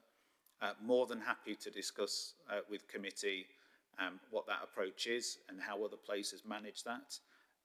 It is inevitably an issue around managing expectations, because communities, residents, businesses will always come to us to seek assistance where they see and feel that that is, you know, something that we can do. We really need to manage that effectively, but manage expectations at the same time. Thanks. Councillor Horner and then Councillor Diamond. Yes, Chair, can I just ask about the Longacre question then? If you're going to go and look at it, are we being asked to approve this now, or are we being asked to defer it? If you're going to go and look, because I mean, in a sense, what will be the point of you going to look at it if we've already done it? I think it shows a deficiency in our system, doesn't it, in lots of ways. Councillor Horner, you know, we get members of the public who come into these committee meetings. Perhaps that's one of their only touch points, albeit there has been a consultation that's happened. You know, we have to respond, but also it's incumbent on us to make a decision. You know, there are implications for us not approving that scheme that we need to be mindful of. It does slow down delivery, and none of us want that to happen. However, we have heard representations from that particular business owner that does some amazing things in the community about some of their concerns. I'd be interested to hear those reflections from officers about what we heard earlier on today, you know, how those concerns can be dealt with. But equally, I think, you know, it's incumbent on me to go and visit. It's a very legitimate point. So with regards to the particular issue that we're talking about here, Alex and Tom, is there anything that you can do to help answer some of the concerns of the questioner from early on in the meeting? Thank you, Chair. Yes, so the recommendation is obviously to reduce in total the original proposal by 30 metres.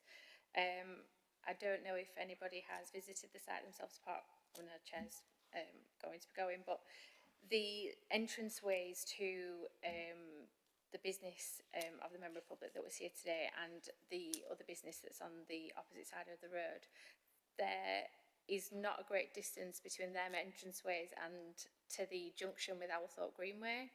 Owlthorpe Greenway is a 40-mile-an-hour road and is a clearway road, so it is quite a fast-paced road.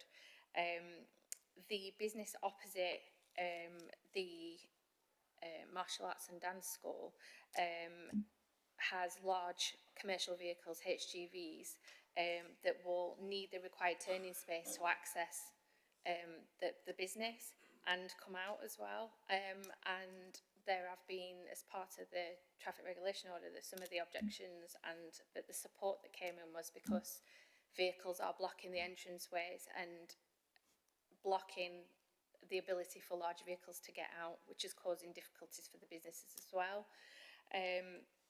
When there are quite a lot of cars parked on either side, it really narrows the road. For vehicles, it really restricts visibility. And on the approach to that junction, you need clear visibility with how fast-paced the road is. The reduction is on the other side of the accessways, heading down Longacre Way. So the reduction will allow for more vehicles to park, but the proposals of keeping 65 metres on one side and 75 metres on the other and going across both entrances is for safety for those pedestrians and obviously for the academies. We're talking about young children as well. So the visibility here is really important, and the safety with the amount of people that are attending the dance classes and martial arts. So we feel it's imperative to balance the two. Councillor Horner, and thank you, Alex. I'd be interested to hear your reflections on this.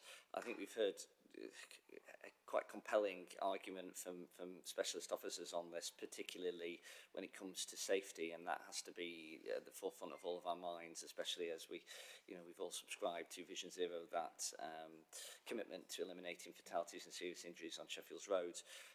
But I'd be interested to hear your reflections on what you think the course of action should be. Yes, I mean, my essential point was, if you're going to look at it, presumably in looking at it, you may then form a view which may or may not be maybe the same or maybe different. So, well, are you then going to come back and say, we need to think about this again? If we're going to look at it, is it simply not the case that we simply defer this part of the decision to the next meeting or whatever, because you're going to go and look at it? Because, I'm not saying we don't do it. I'm saying if you're going to look at it and you hear, and when you see it, you think, well, actually, there's another way here, or it's just not quite right, or whatever.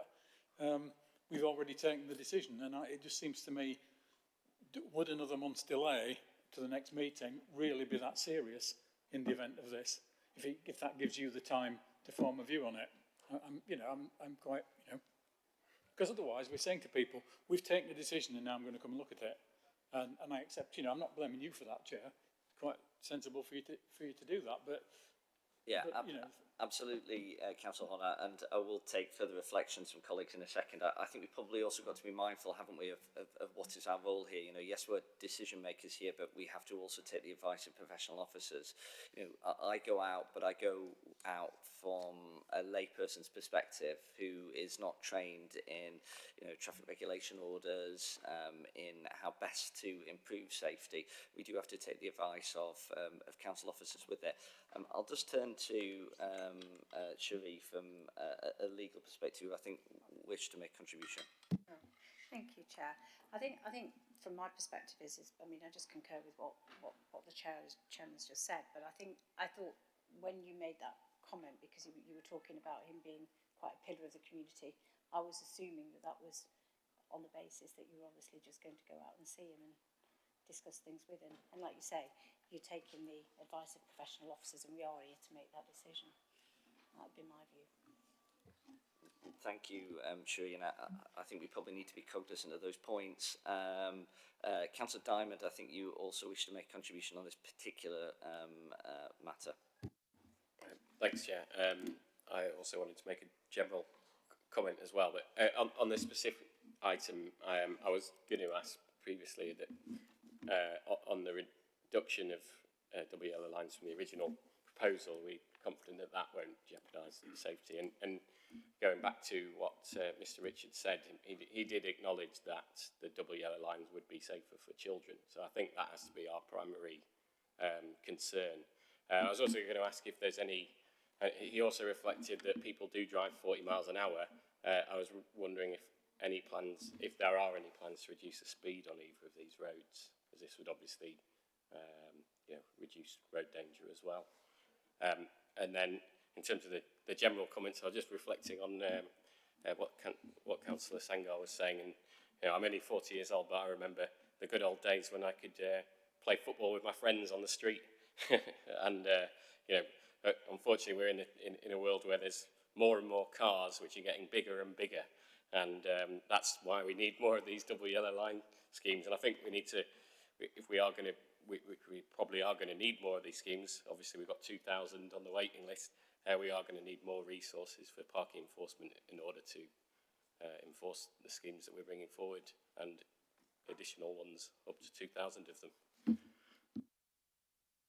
Thank you, Councillor Diamond. I'll just ask for Alex and Tom's reflection on that, and it would be useful also to get your reflections on, I think, Councillor Horner's proposal of sorts, that we would effectively delay a decision on this particular proposal, which I think is on page 157, related to Longacre Way off the junction with Althorpe Greenway.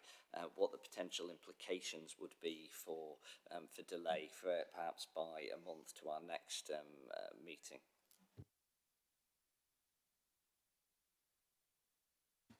Thank you, Chair. Alex will come in on some of the specifics around the restrictions and our view on that, which I concur with.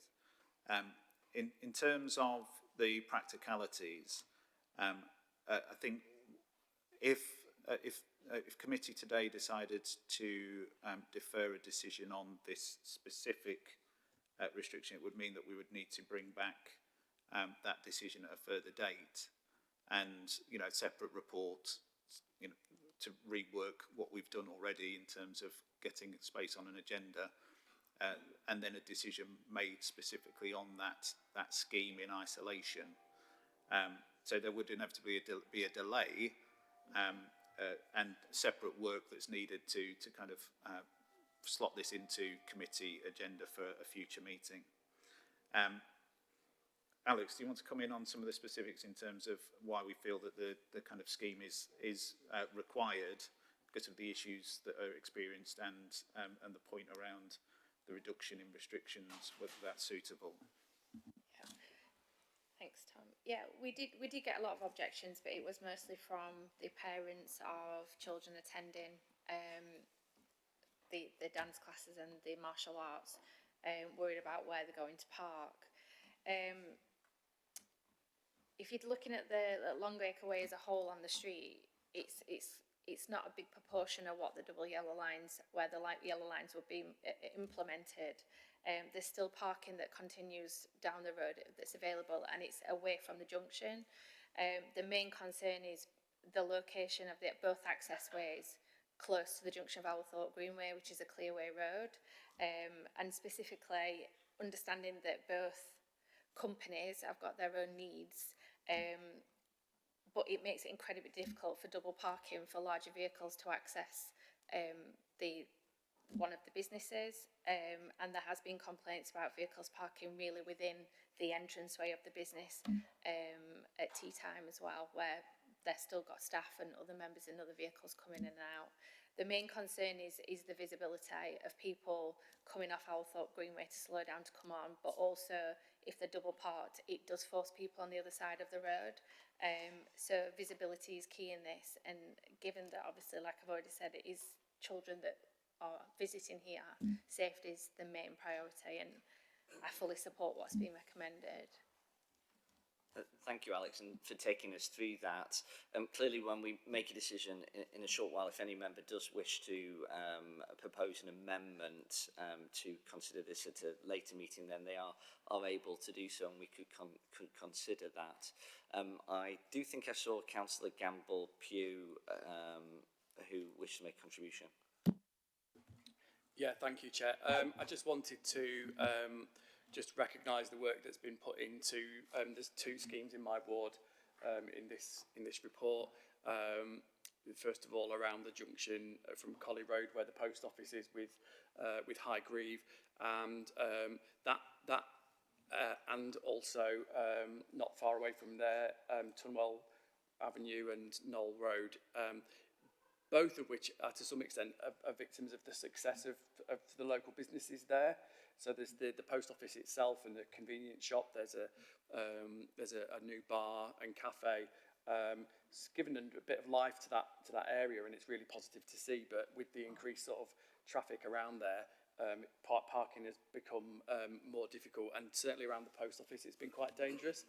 So I'm glad to see this scheme, and I also think that the modification that's proposed as a result of the site visit following the consultation makes a lot of sense, and will achieve what we want to do while still balancing the needs, particularly of post office users. So I wanted to thank the officers there.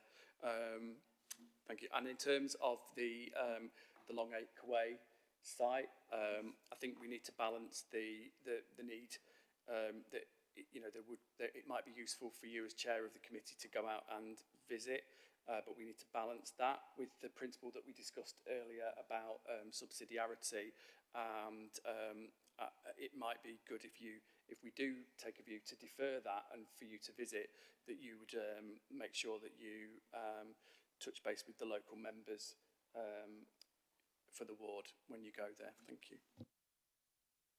Thank you, Councillor Gamble-Pugh. Do I see any other colleague who wishes to make a contribution to Councillor Sanger and then Councillor Shaw? Councillor Shaw and then Councillor Sanger.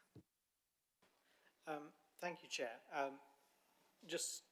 We've heard lots of concerns from parents and other people using the facilities on Long Acre Way, and looking at a map, it's quite close to Westfield School. So what's come to my mind is what kind of improvements, what pedestrian improvements are happening in that area, or could happen in that area, so that these children aren't so dependent on having to be driven across or down a busy road, so that we can further reduce the concerns, reduce the need for parking, and also hopefully reduce the number of journeys overall, and improve safety and address those concerns. It's possibly a question for Tom. I'm sure Tom will be able to reflect on that now. Yes, thank you, Chair. It's probably worthwhile just really confirming that the only proposals that we have in development at the moment are these ones to deal with this specific issue that has been highlighted. And as I say, we take an approach across the city at looking at where we feel there is a need for intervention to deal with specific issues. Some of those are raised to us by local residents or businesses. This is one of those locations where we think there is a real need to intervene. That's not to say that those wider points that you've raised, Councillor, aren't valid in terms of the wider need to encourage people to travel in different ways, and to reduce the impact on parking.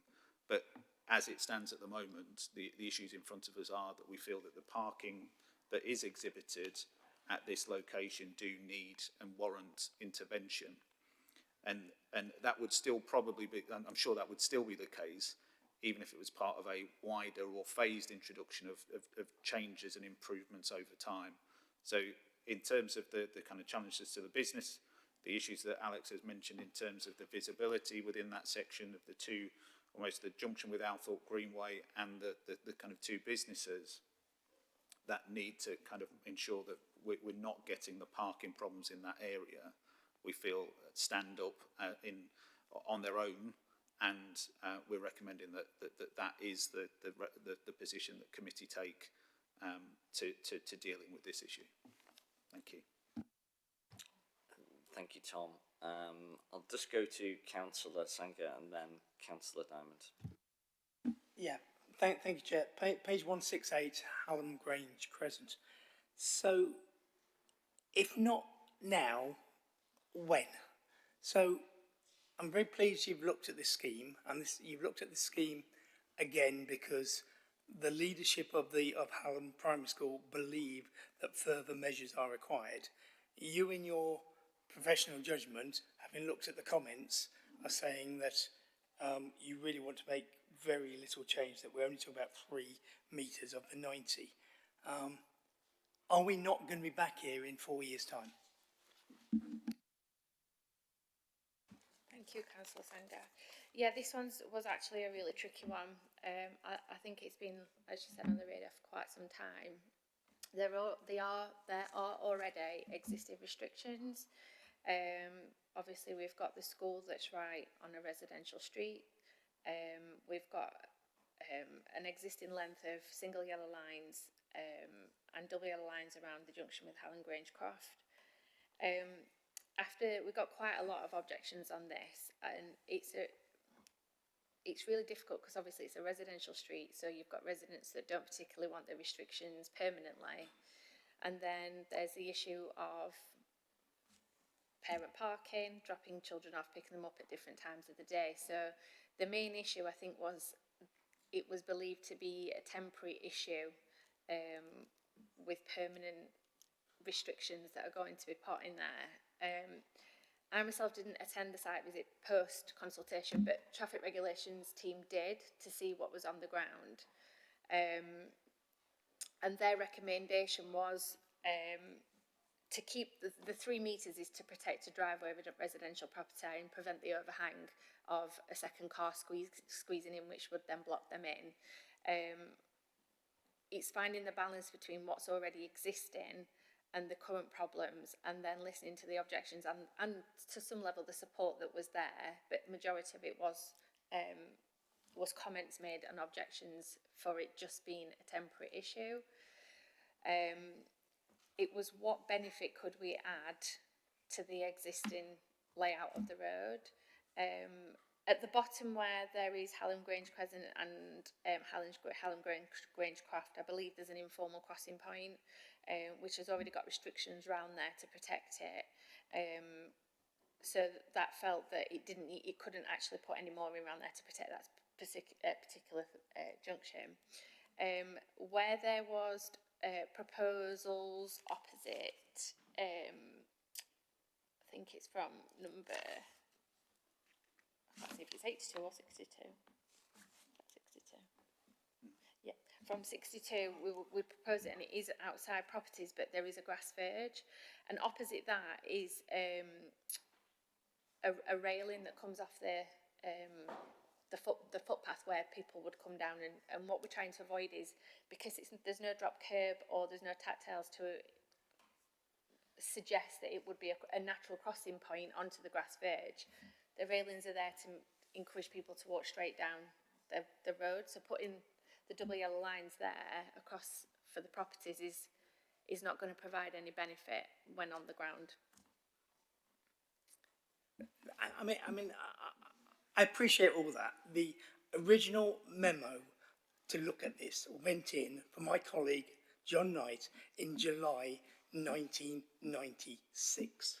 So we made 3 attempts. This is the 4th attempt at looking at it, and there's no doubt the School Keep Clear markings has been a big success, and that was a real achievement of the previous time and the time before, when we got some yellow lines round to protect Hallam Grange Croft. I just feel the school leadership believe more is required, and I believe if we agree this, whoever's sitting around this table in 4 years' time is going, because it's going to come back to the top, because it's not the sort of school which is going to, it's not the sort of layout where we're going to get a school street solution. It's also a school where, sadly, and I've had this with the governors and the school leadership, that we're ever going to get to the stage where we get sort of the 80% plus walking, wheeling, cycling, which is what we need at all primary schools. So if that can't be the solution, we're going to have more parking enforcement. So happy to agree this today, but somebody's going to be around here in 4 years' time. I will not be here in 29 years' time. So if you can't resolve it now, somebody's going to be here in 29 years' time, because it's going to keep coming up, because your scoring system is going to keep saying it's by a school, it's by an entrance to the school, it's a busy road, lots of parents are choosing to drive their children to the school. There's going to be some parents who disagree with whatever recommendations you say. There's some residents who say it's only a few hours a day. There's other residents who want a solution. We're not going to please everybody. I just feel that unless we can come up with something which satisfies the school leadership as well as a majority of the residents of the road, you're going to keep coming back to it every 4 or 5 years. And I'm deeply frustrated. I've been following this case for 29 years. So I haven't got another 29 years in me.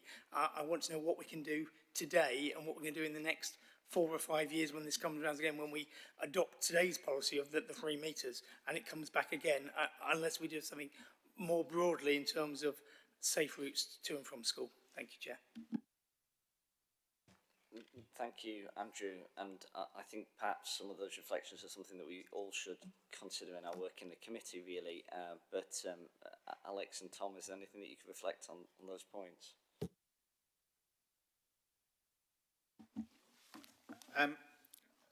Thank you, Chair.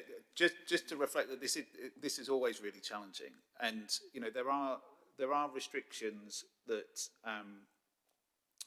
would prevent parking for everybody. There are restrictions that we can introduce that prioritise parking for certain people as well.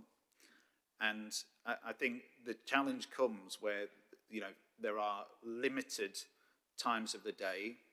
There are limited times of the week potentially. Schools are one of these issues where the pressures suddenly become very big. In places like Kelham, places where there are greater pressures over different times of the day through the week, then we'd probably be looking at some kind of residence permit parking restrictions, which kind of balances that need to retain space but deter parking by certain users at certain times of the day. And what we've always said is that those are only effective over wider areas. So we are in this position whereby dealing with the kind of issues around the school, we are faced with this balance. And we can introduce greater levels of yellow line restrictions or lower levels of yellow line restrictions. At the moment, I think our balance is that we feel that from the weight of the responses that we've had, that this is still of benefit around the school, but clearly there will be issues that kind of you may consider don't go far enough, and some of the residents and others may consider go too far in that sense. So at the moment, I think we are weighing up those issues and presenting to you something that we feel is reasonable, but would be effective to deal with some of the issues in that area. I mean, thank you for that response, but the way I see it, forgetting, say from a council point of view, our job is to serve the people, and clearly here the residents of the road are deeply divided and the parents of the school are divided. The only clear steer we get is that the leadership of the school wants more action. So I'm happy to adopt, to agree it today, but I think your scoring system means that when the head teacher or colleagues put in a request in a year's time, it's going to go back up to the top 50, 100 to look at and rescore, and you'll look at it again, and you'll come up with a similar report where you'll have to make a similar balance of judgment. I'm not convinced that moves it forward sufficiently, and I think there's a separate piece of work, and I don't think it should just be about Hallam Primary School, about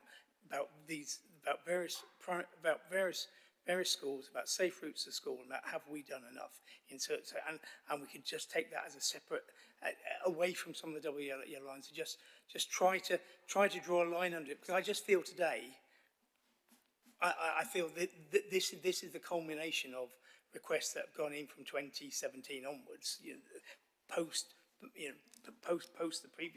the two previous attempts at making changes, and I just feel we won't resolve it today.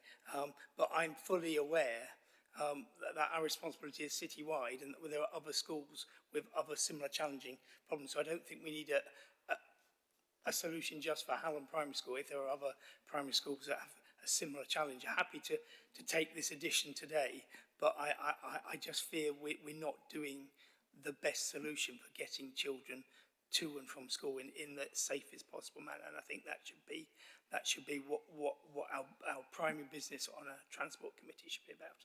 Thank you, Chair. Thank you, Councillor Sanger. And Tom, it would be really useful to hear your reflections there. And I guess it's particularly one about whether we need to kind of strengthen our kind of the metric that we're using in order to kind of decide the recommendations in many of these schemes, and whether the balance should be much more in favour of, ensuring safety for young people in schools, and whether that should outweigh objections, even if those objections are substantial, partly on the basis that we've committed Vision Zero, but also because this is quite spelled out quite clearly in our overall transport vision, isn't it? Yes, thank you, Chair, and thank you, Councillor Sanger. And I entirely agree with that. I think that kind of balance, inevitably, it is one that needs to favour the most vulnerable of road users. And I think the issue in terms of kind of how we address some of the challenges around schools, yellow lines are only part of that mix. And, the great work that the team does working through our programmes such as Mode Shift, where we're working actively with schools to try and instill change through behaviour change, and encouraging people to kind of see the benefits of travelling to school in more space efficient, more sustainable ways. It is certainly part of that, and aligned to that, the School Streets programme is again going to only expand in the future.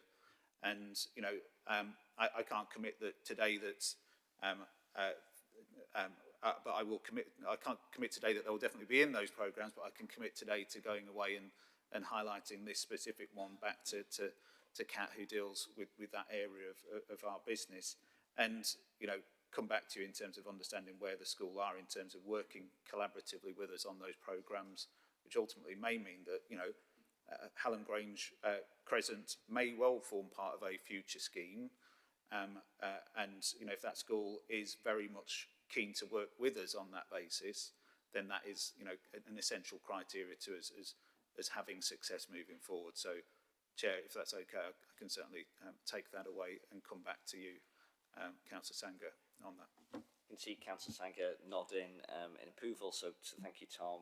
That seems like a good way forward. Councillor Shaw, and then I will seek to wrap this up. Councillor Shaw. Thank you, Chair. Based on what on Councillor Sanger's reflections over 1996 of issues around the school and what the officers have said. In the previous item, we decided for one particular scheme to revert to the scheme as advertised, rather than the minimum version.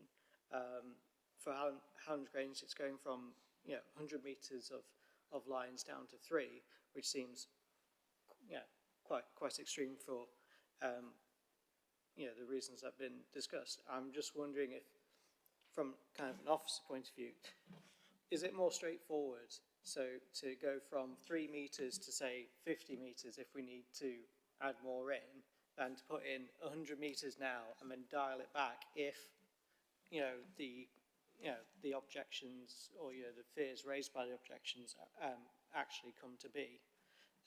Is it easier to turn up or turn down, let's say, in a future scheme, say in a few months' time or next year? Alex, are you able to reflect on that point that Councillor Shaw made? Yeah, thank you, Chair. When we do the traffic regulation order, we can't add to what's been already advertised. We can reduce, but we can't add to it.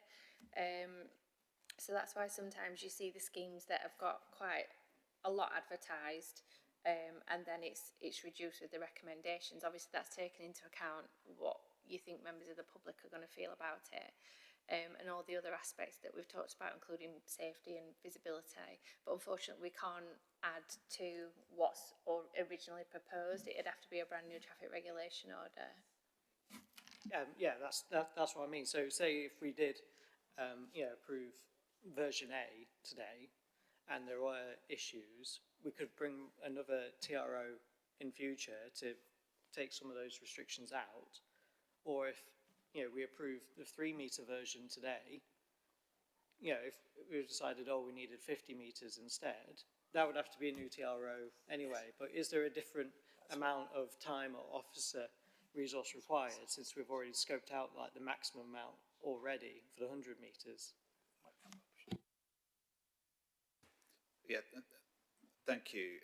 So just to be clear, once the traffic regulation order decision is made and implemented, to either remove sections of double yellow line that have been introduced, or to extend and introduce additional yellow line restrictions, either of those would require a new traffic regulation order to be promoted. So in that sense, the statutory process would be the same. So the length of time, broadly the level of resource, kind of similar. So, Councillor Short, is there a proposal that I sense that you want to make to go back to the original proposals as advertised? Well, that's my initial instincts, but of course, like yourself and others around the committee, I believe in subsidiarity. So I would, take the suggestion of the local ward councillors of what their preference would be, and also local schools and residents. Balancing all that. Thank you. So on balance, you think, therefore, you wouldn't prefer to submit an amendment today. Councillor Diamond. Thanks. I think you just covered it, but if you guys wanted to suggest reverting to the original, then I'd be happy to support that, given that it is road safety. I completely support what the chair said in terms of future weighting of recommendations towards safety and Vision Zero. I just wanted to reflect on Long Acre Way. I think looking at either proposal, they are quite modest in terms of the restrictions, so I don't think it would be good to reject those ones. And I'm happy to defer to colleagues on Hallam Grange Crescent, but would be happy to support if they wanted to go to accept the original TRO. Okay, Councillor Sanger, do you have any reflections? Yeah, I really welcome the support from colleagues. It's just, I think, as I was trying to get out with officers, the answer does not just lie within TRO around double yellow lines, and I think there is a wider solution. I think I think that the scheme as advertised was unpopular with local residents, and we're not in the business of being unpopular just for the sake of being unpopular. We have not got highways officers' support for that the original proposals added sufficient extra safety, which is what we need. So to get that extra safety, we need to work with the school in terms of what else the school wants in terms of access routes, in terms of routes to school, which the school has been working on for the last decade with the department. So I would rather go down that route at this point, I feel, because there's clearly a lot of people have put in rejections. I myself would have supported the original, the original proposals, but I do think the whole purpose of the TRO proposal is that we listen to public responses, and on this occasion, I think we take the limited change and reflect how do we get safe routes to school, and how do we move to a situation which is safer for children. We have many fewer school casualties. I mean, this is a place where we luckily have had no school injuries. But we need to have a safer routes to school policy, and I think that can be covered by things in addition to these. So I'd rather take what we've got, take what we've got and accept that we need to look again. If we're going to Vision Zero, we need to get those routes to school sorted, and that would include this school, but also includes many others across the city. Thank you, Councillor Sanger. From looking around the room, it seems that colleagues are content with the approach that you've articulated there. Councillor Horner, and I do think we need to make progress after this. Councillor Horner. Yeah, I can tell from colleagues' comments, I'm not going to win the argument about deferring this decision, so I will support all the proposals, but I wish to abstain on that decision, because I think, only simply because, I think if we say to somebody, we're going to go and look at it, and by the way, Chair, I'd be happy, since it is in my ward, to come with you, that having then taken the decision and then say, we'll come and look at it, that is the only reason I'm abstaining. But I'm happy to support all the other proposals, but I'd like it to be noted that on that proposal, I'm not going to persuade everybody, so let's move on, you know. Well, you know, Councillor Horner, this is in your ward quite clearly, isn't it? And on the basis that you're very close to this decision, I think we should be mindful of that. I would just like to gain a little bit of extra clarity from officers. We have another meeting on the 30th of April, don't we? If this item was deferred until the 30th of April and it was approved on the 30th of April, would that lead to a delay in implementation? And I guess that is a question really related to the timeline for implementation of these double yellow lines. I wouldn't be comfortable with delaying implementation on the basis of some of the safety critical elements that you've explained, but I would be comfortable deferring a decision to the 30th of April if it didn't lead to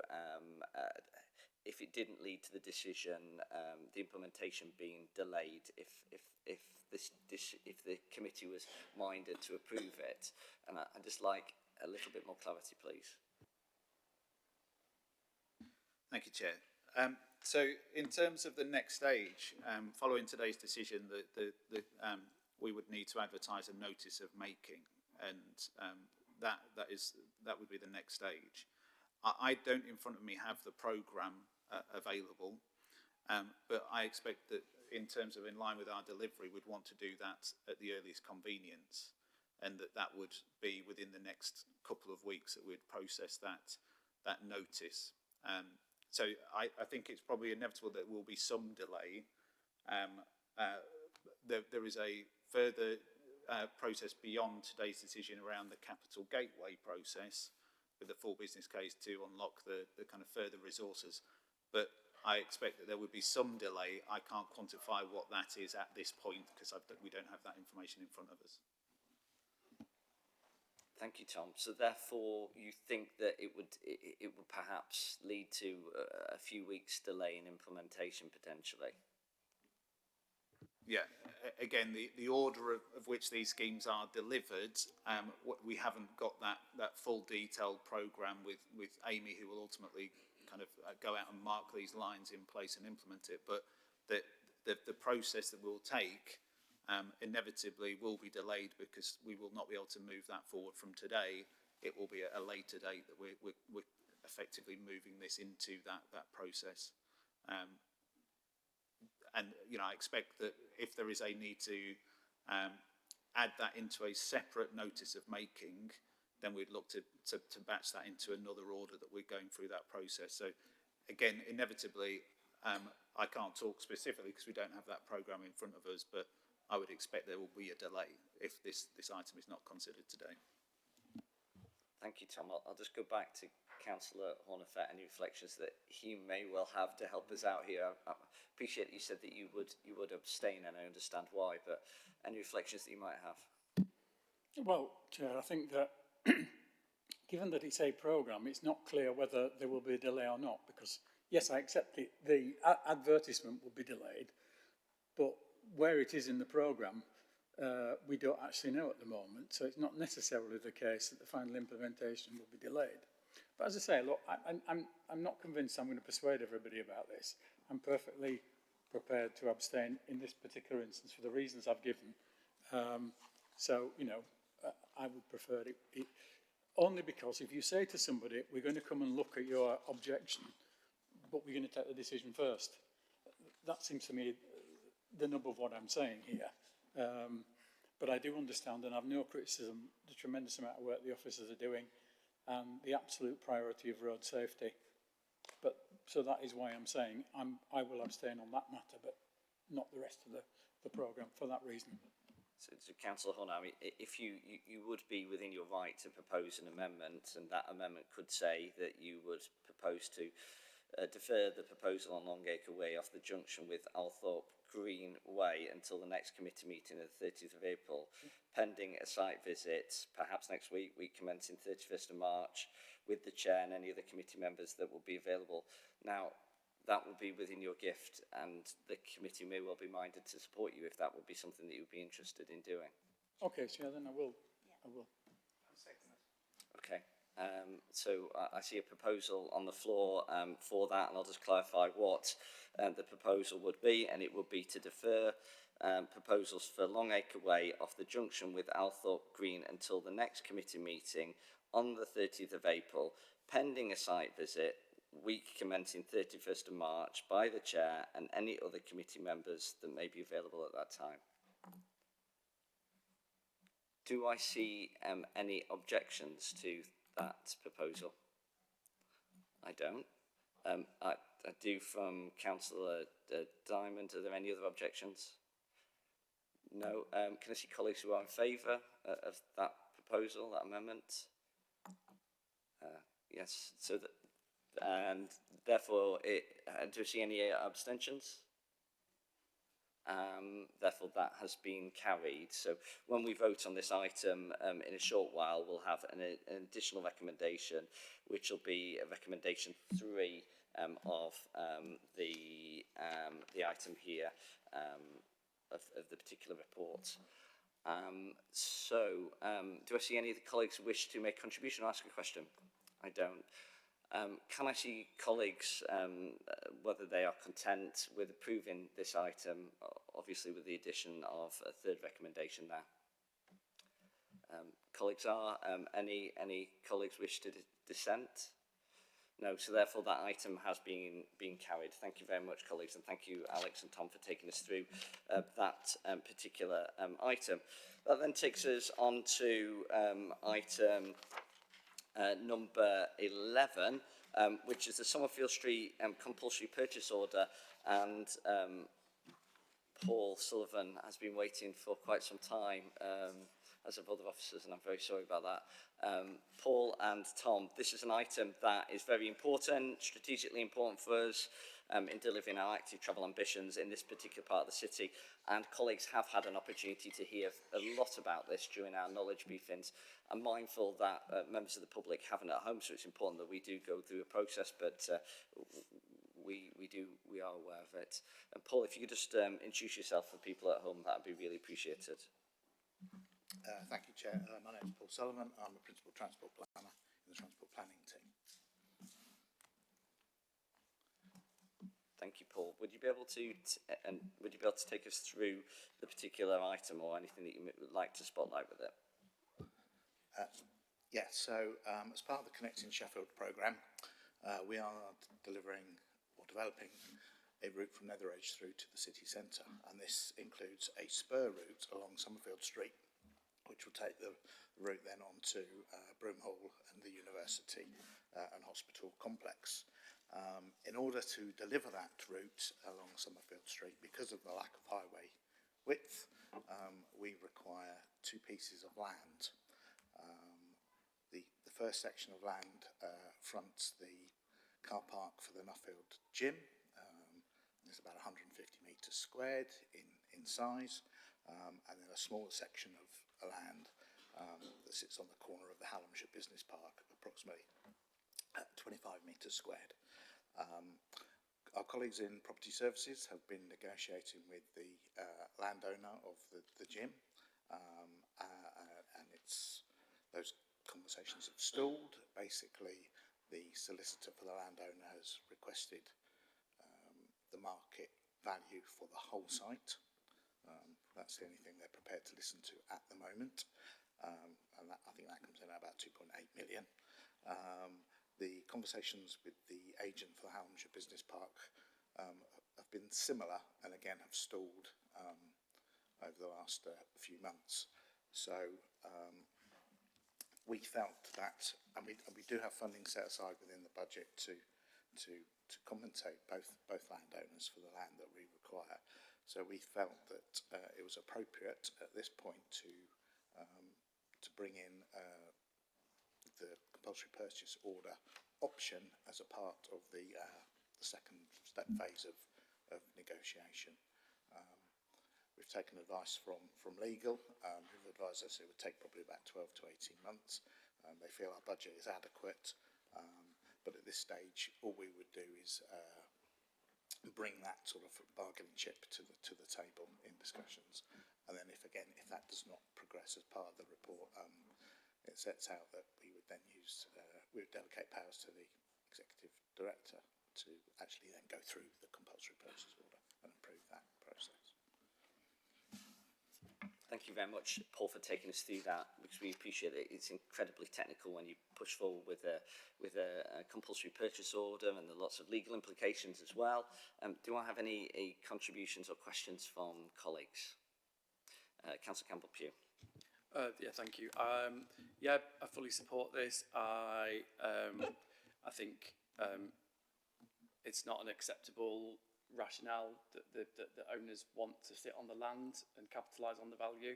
I remember when that gym was first built, it was before the kind of enormous popularity of gyms that we have now, and I was actually at that site just last week, and it struck me how ridiculous it was that a gym in a busy urban area would need such a vast car park anyway.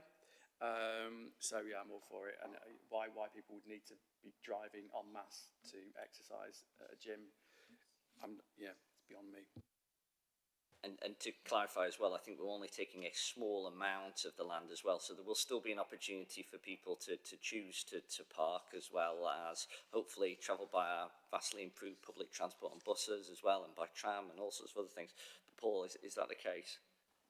Yeah, that is the case. All we require from the gym site is a very small strip of their vegetation that runs down Summerfield Street, so we would not be impacted on parking.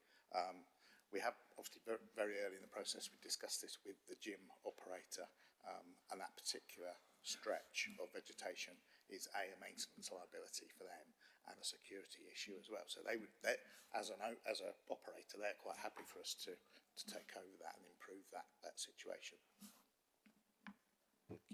Councillor Campbell-Pugh's wider points still very much stand there about, it's regrettable, isn't it, that you've not been able to enter into those productive discussions to be able to gain access to that land without actually going down a CPO route. Councillor Shaw. Thank you, Chair. Yeah, I'm also mindful that, of course, by going down the CPO route, as well as paying the market rate for the land, we'll also have to pay a sum of losses. So in which case the operator may be getting more money by not negotiating and forcing us down this way than otherwise. I'm not saying that's what they're doing, but a cynic might think so. In terms of the timescales for the scheme, Paul, I mean the Never Edge Wedge scheme is 22 months for completion. How much time for the Summerfield Street portion of it? That's not going to take 22 months to deliver. And kind of what kind of timescale would that be basically started? So is August 2025 still realistic based on other delays we've had to other schemes? The current schedule for start date for the whole scheme is October 25, and obviously we're looking to complete by March 27. As advised by legal, this could take about a year to sort out, so it may be sort of March 26 that we actually come to do, or beyond that point, that we come to do that section of Summerfield Street. We do have the opposite side to do where we don't need the land, so it could be the last section that is actually built, but it's still scheduled to be done within the March 27 deadline. Thank you, Chair. and in the design, you've gone for for basically a unidirectional design on each side. Did you consider a single bidirectional lane on one side or the other? Was it not be possible within the space? We considered many options for Summerfield, particularly when we realised that we needed land. The unidirectional option, because we've got space on the downhill side, is the one that requires the least amount of land from the third party. So that's why we've gone for that. Thank you, Chair. Just one last thing. It's just a comment, really, that I think, yeah, I support this CPO and also kind of the Never Edge Wedge scheme in particular. I mean Summerfield Street. I know from personal experience and people I know, it's the current infrastructure on there is not worth the paint that it's painted on. It's extremely hazardous. It's videos of it always pop up online, close passes and things, and I think this will be very much a strategic route for people in the south of Sheffield to get to the university and the hospital in particular. So I'm happy to support this. Thank you, Chair. Thank you very much, Councillor Shaw. Do I see any other colleagues who wish to make a contribution or ask a question? I don't. I'll just go to Paul just to kind of summarise on any final comments that you might well have. Not really. I mean, we have looked at multiple options to try and avoid this situation, including an alternative route and something even more radical, which would have affected the traffic. But given the time frame, I think this was our only option at the time. Seems like a very sensible approach. Do I see colleagues are in agreement of this proposal? So that's proposal that's outlined on your agenda pack from page 303. It's the Summerfield Street Compulsory Purchase Order, which is item 11. I see that colleagues are nodding in agreement, and I don't think there are any dissent from colleagues, so therefore that item is carried. Thank you very much, Paul, for taking us through that item. Our next item, but before we do that, I just need to ask the committee's approval just to extend our guillotine by half an hour. I'm seeing that colleagues are in agreement, so that would take us up to 5 o'clock. If we can push on, I'm sure we can achieve that. Item 12 is the Local and Neighbourhood Transport Complementary Programme for 2025 and 26. That's on page 315 of your agenda pack, and Tom is going to take us through this. Yeah, thank you, Chair. And if it's okay with committee, I'm just going to call this the Local Transport Programme. It's a bit easier to manage, certainly for me anyway. So today's report sets out the current position on our local transport programme. It's seeking committee approval to, as Chair's just mentioned, the 2025-26 programme, but also committing funding within the 26-27 financial year as well. So the local transport programme is broadly around £3.5 million per year across a range of local transport measures, and it's allocated through the City Region Sustainable Transport Settlement over the 5-year period from April 2022 to March 2027. In a previous delivery review, a committee endorsed providing a £2.5 million top-up from the wider CRSCS programme into the local transport programme. It means that at the moment, effectively, there is still around about £6.5 million still to be allocated to projects within the programme, and 13.2 broadly is either spent already or committed for delivery before March 2027. Broadly, Section 2 covers the types of scheme that we will be investing in. Those range across 6 main categories around local safety schemes, in line with our commitments for Vision Zero, 20 mile/hour zones, pedestrian enhancements, of which a number are pedestrian crossing facilities, improvements to our public rights of way network, providing important urban links as well as wider improvements, network management enhancements and cycling enhancements as well. Whilst each part of the programme may contain relatively small projects in their own right, the overall contribution of the local transport programme to enhancing the transport network in Sheffield, as the committee's already discussed today for yellow lines, which is a small part of our programme, is essential to improving the safety and health of people in Sheffield, improving the connectivity and accessibility in support of our prosperity within the city, and contributing to a more sustainable transport system to improve our environment in line with our commitments to the planet. The programme is significant, and the demands for enhancements do outweigh what we can deliver.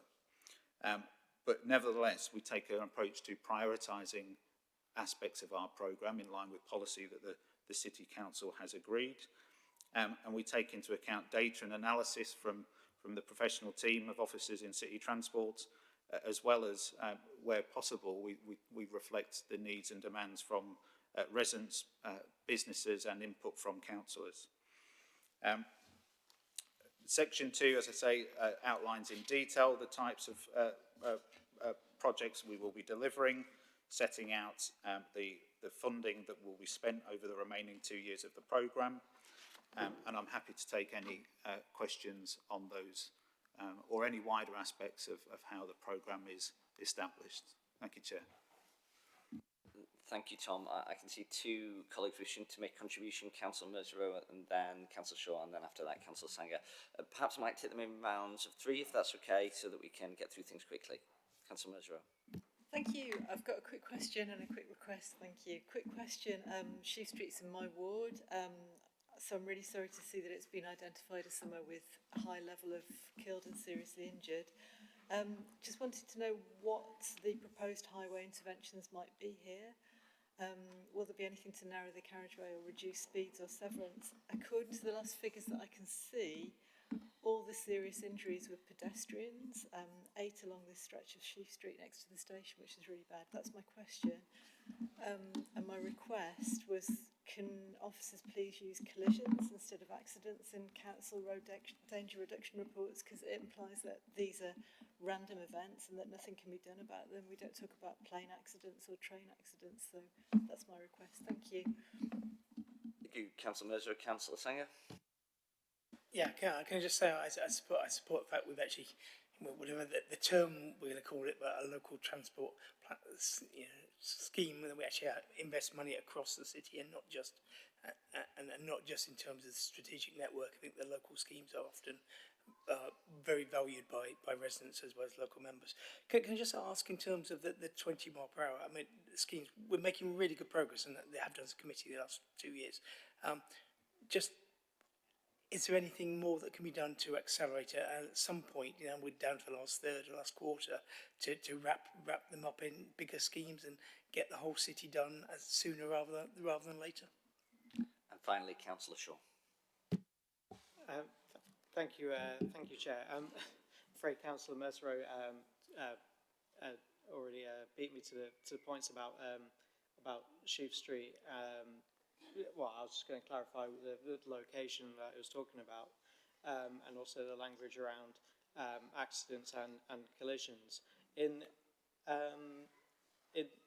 point 219.1, where it's talking about pedestrian and cyclist accidents, I mean, just to be clear, that's collisions between pedestrians and cyclists with motor vehicles, rather than collisions between pedestrians and cyclists. So it's just kind of, it's a little bit unclear in the wording. Just clarity on that. And also in 2.21, it's the comment or the observation about crossings in effect being prioritised in order to address issues affecting pedestrians and cyclists over, say, implementing like dropped crossings for enabling access for wheelchair users. Could we be reassured that if constituents who who do use wheelchairs or other mobility aids, that we do take their concerns and safety issues as seriously as any other user. Thank you, colleagues. So there's Council Shaw's point there. You've got Council Sanger's point about 20-mile-an-hour zones and how it can accelerate the delivery of those schemes to complete it across the city. And also Councillor Measures' point specifically, I think it was about Shoe Street, and also the terminology, which no doubt you'll agree with. Sometimes this does slip into our reports, but given the extent of these reports, you can understand sometimes that outdated terminology can sometimes slip in. We just have to be mindful of it. Yes, thank you, Chair. I'll take each of those in turn. So Sheaf Street, yes, that has been identified as one of our local safety schemes. The schemes within the 6 locations that we've identified are in development. They'll be developed this year, so I can't confirm what the response to the collision history at that location will be at this point. But you're right in terms of the collisions involving pedestrians and cyclists. It is that location close to Howard Street, but the team will be looking at that carefully and working through options, and I'm sure we'll be happy to brief and share on those as they develop. Yes, absolutely take that point on board around collisions. I think most of our terminology in the report is related to collisions, but yes, we'll make sure to kind of be more consistent on that, and you're right to highlight that with us. So thank you. In terms of the 20-mile-per-hour programme, it is one of those core programmes that we've had. As you've highlighted, Councillor Sanger, there's been a lot of progress around that over the last few years, some really great work by Lisa Blakemore that I know that the committee is familiar with, and the wider team. The ability for us to kind of do more is directly related to resource. We were beneficial. It was a benefit to have additional funding that the council committed to a little while ago now as part of a road safety fund. A chunk of that was very much contributing towards the acceleration of the programme. Again, as you're aware from the discussions on the kind of form of the programme, we're trying to manage the different demands. Certainly in terms of 20-mile-per-hour programme, it is still a key commitment. We will seek to accelerate through those schemes and implement them as soon as possible, but there are still more to do. Beyond 2027, there will be further funding allocations, and we will need to kind of do work over the next kind of 12 months, certainly, working with South Yorkshire Mayoral Combined Authority in terms of the shape of what that further programme looks like. I'm sure in those discussions, the local transport programme aspects, as you've highlighted, which are really important in terms of responding to these kind of issues that we have to address, but also managing some of those expectations that were highlighted earlier is going to be key. Where possible, we will look to include complementary activity within wider programmes, so those strategic programmes. The key issue there is the scale of the scope of those projects and the funding balance. And in terms of kind of drop curbs and kind of the importance of those for accessibility of our network, absolutely recognise that. Within the pedestrian enhancements area, we have very much focused, over £3 million on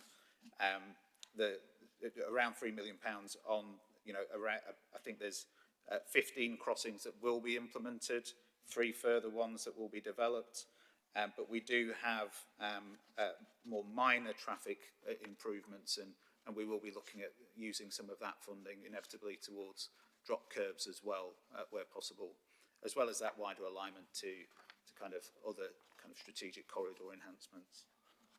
Thank you. Thank you, Tom. Do I see any other colleagues wishing to make a comment? Councillor Diamond. Thanks very much, Chair. I don't have any questions, but really welcome all of these schemes, and I think that they'll all enhance public health, well-being, road safety, community cohesion, the public realm and public spaces, and air quality. My only regret is that we don't have more resources to do more and faster, either by raising the funds locally or, of course, by more support from national government. Just on the 20-mile-an-hour schemes is in our work programme to review the policy, and I know that's slipped into the next financial year, but I really encourage colleagues to look at and reflect on the overwhelming success of the 20-mile-an-hour policy in Wales and the amazing reductions and improvements in road safety that's had. So that's a very comments. Thank you. Thank you, Councillor Diamond, and we do note that that's part of our work programme at the moment. I think there are the specific kind of resource staffing challenges at the moment for us to kind of expediting that particular review, but we certainly have a commitment to do so. Tom, is there anything else you can add? I don't think so, Chair, at this point. We will, obviously, through the year, we'll bring back a report in terms of update in delivery. That will inevitably, I'm sure, kind of align to other funding opportunities that may come around, allow a committee to take further decisions in terms of the shape of the programme as it moves forward. Thank you. Thank you, Tom, and I think it's probably important to say as well, echo those remarks that Councillor Diamond made in support of this whole programme, but also to spotlight some of those important things that we're doing about crossings across the city. You know, as local councillors, we often receive many calls for crossings. There is a reason for that, because people value the freedom that they give to be able to move across the city, and I'm really, really pleased that actually this report brings about a number of new crossings across our city, which is to be welcomed. I think also it's another important thing to spotlight what's said on page 318 really in 1.3, and that's particularly about the e-bike hire scheme that we're bringing to Sheffield. And it's a strong commitment of this administration to bring that e-bike hire scheme to the city in the next municipal year, and we've got cross-party support to enable that to happen and that work to be expedited. So we're really pleased to do that, because again it gives people more choice about how they travel across our city. You know, it's something that we see as being strategically important, and from talking to many residents as well as visitors of the city, they really would value that e-bike rental scheme. So it's really good to see that we've managed to bring forward that initial £2 million worth of funding in order to be able to bring that initial amount that's needed for the e-bike hire scheme in that city. Tom, I'll just come back to you for any final reflections, and then we'll take a decision on this item. No, thank you, Chair. Just to reiterate, the programme will be in development. We'll bring back a monitoring report, and we'll continue to brief you in terms of any changes and bring those forward as recommendations as we see fit. Thanks. Thank you, Tom. So do I see the colleagues are content with approving this paper? So this will be the local transport programme, and it's item 12, and it's on page 350 in the agenda pack. I see that colleagues are nodding. I don't see any dissent, so therefore this item has been approved and carried. Thank you very much, Tom, and thank you, colleagues, for approving that important item. Item 13 is the Warncliffe flood storage area, and it's the potential compulsory purchase order. And James Mead is going to be taking us through it. It's on page 335 of the agenda pack. James, apologies that you've been sat for so long waiting to present your item, and that it is almost, but not quite, at the end of the agenda. Thank you, Chair. Yes, no problem. So hopefully you've all seen the report. This was trailed at a previous committee, but we had some sort of wider issues with the programme development. These schemes are a very long time in development, these flood schemes, and in terms of looking at the actual appraisal of damages that we need to justify the investment has taken a little bit of a winding road to get to the point where we had confidence in overall delivery. Therefore, we could actually come back and take forward the aspects within the scheme of which this is part. So the The paper in front of you is, as with the CPO item mentioned previously, this is in order for us to bring the CPO process to the table for the process of negotiation. So that's why we're bringing it forward to committee. We have already started negotiations for acquisition of this site with the landowner. We have done an extensive citywide consultation on where we could put flood storage. Combined with the fact that there are quite a number of flood defences required down through the city, predominantly through the Neeps End area down to Kelham Island, we have to offset the downstream interventions with upstream flood storage to ensure that we aren't passing on any flood risk down the river, down to the Lowdon Valley and beyond. So flood storage is essential. We have scoped a number of sites across the city, of which this was the only really sensible, viable, because we need somewhere that's big enough, but we also need somewhere that's in the right location and doesn't have any detriment to anything like ancient woodland or anything like that. So it did narrow it down to this site.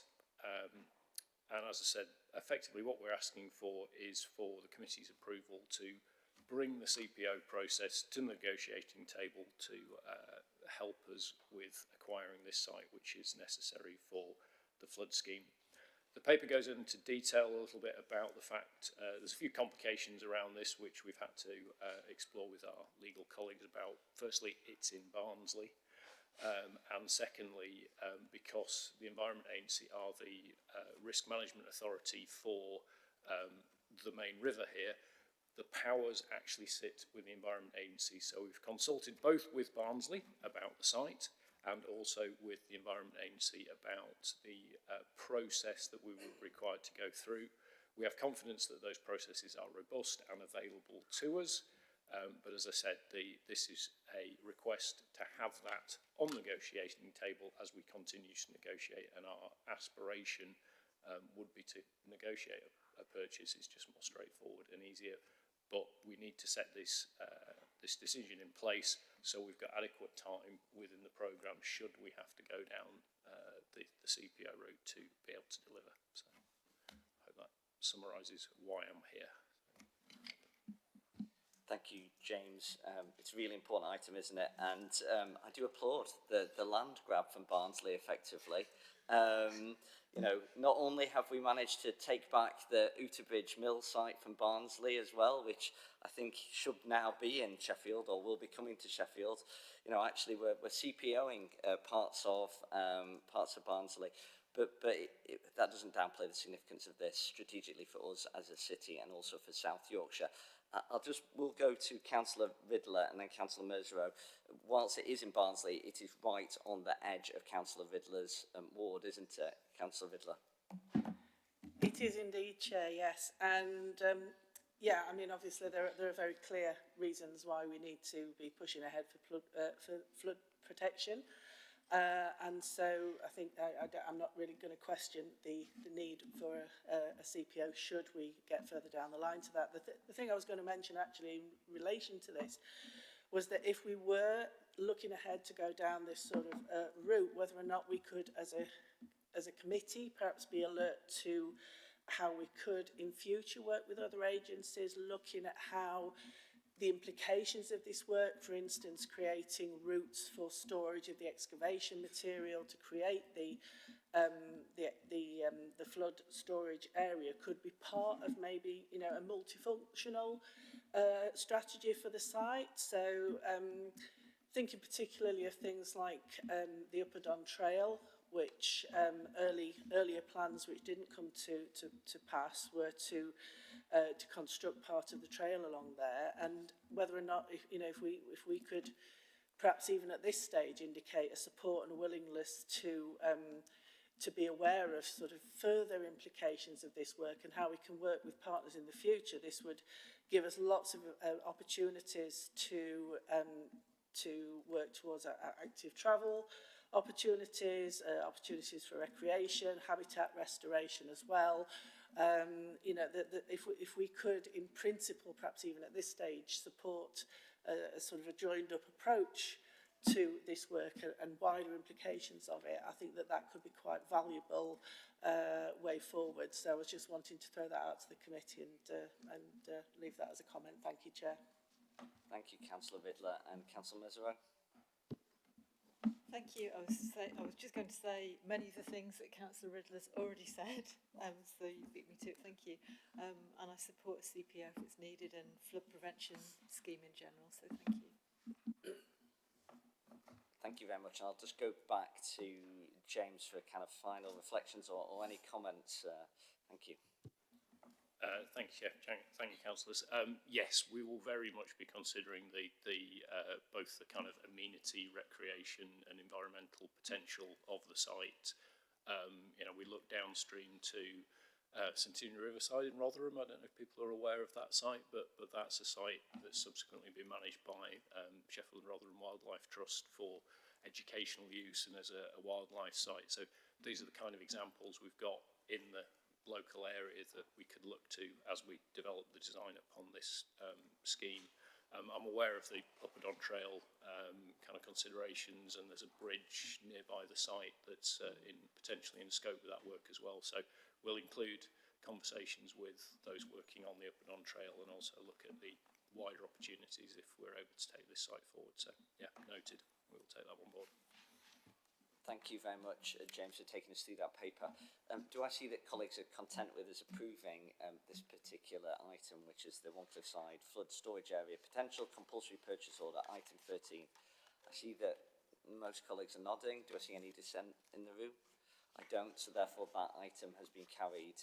Thank you very much for that piece of work that's been a long time in the making because it's so complex, so thank you very much, James, really appreciated.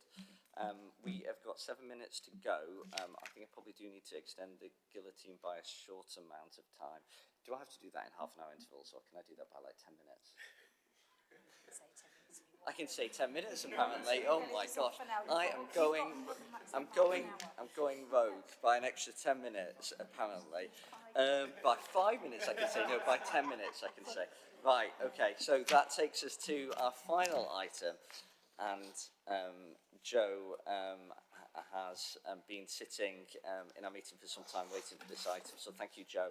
It's item 14, which is the governance of the Stocksbridge Towns deal. It is on page 345 of the agenda pack, and thank you very much for taking us through it, Joe. Hi, I'm Jo Calcott-Scott, PMO Manager within City Futures. So this paper came about as a result of Strategy and Resources Committee requesting that this committee undertake a governance review of the Stocksbridge Towns Fund Board, and that was with the aim of ensuring that the board was meeting the governance and information requirements set out in the Towns Fund prospectus. So to undertake this review, we contacted the Ministry of Housing, Communities and Local Government, who provided a template for us to use, covering all aspects of the governance and information management. The results of that review are included in the report. There were 4 key actions which came out of it. One of them around record keeping, which was updating the guidance for the Stocksbridge Towns Fund to ensure that we're meeting record keeping requirements in line with information management policies, which has been done.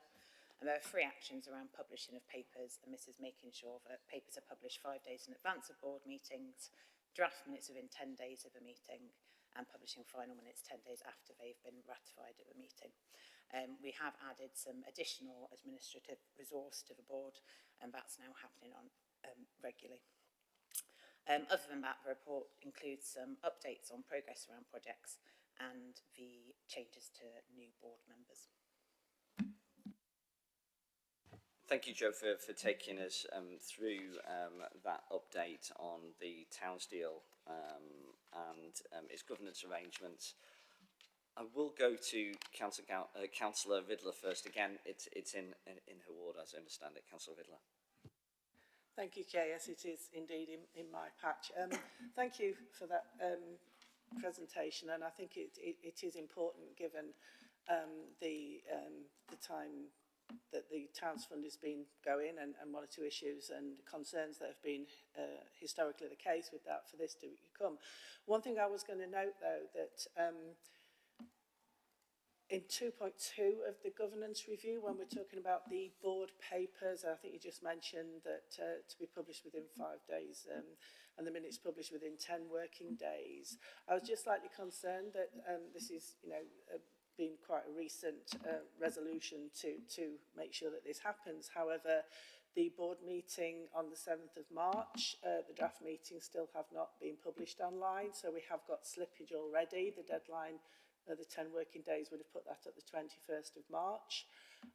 It's something that, members of the public and stakeholders locally have been, sort of concerned with in the past, the lack of access to papers. So, it's just slightly disappointing that, so soon into this review that we've not got evidence that, of the commitment that has been stated there. Thank you, Chair.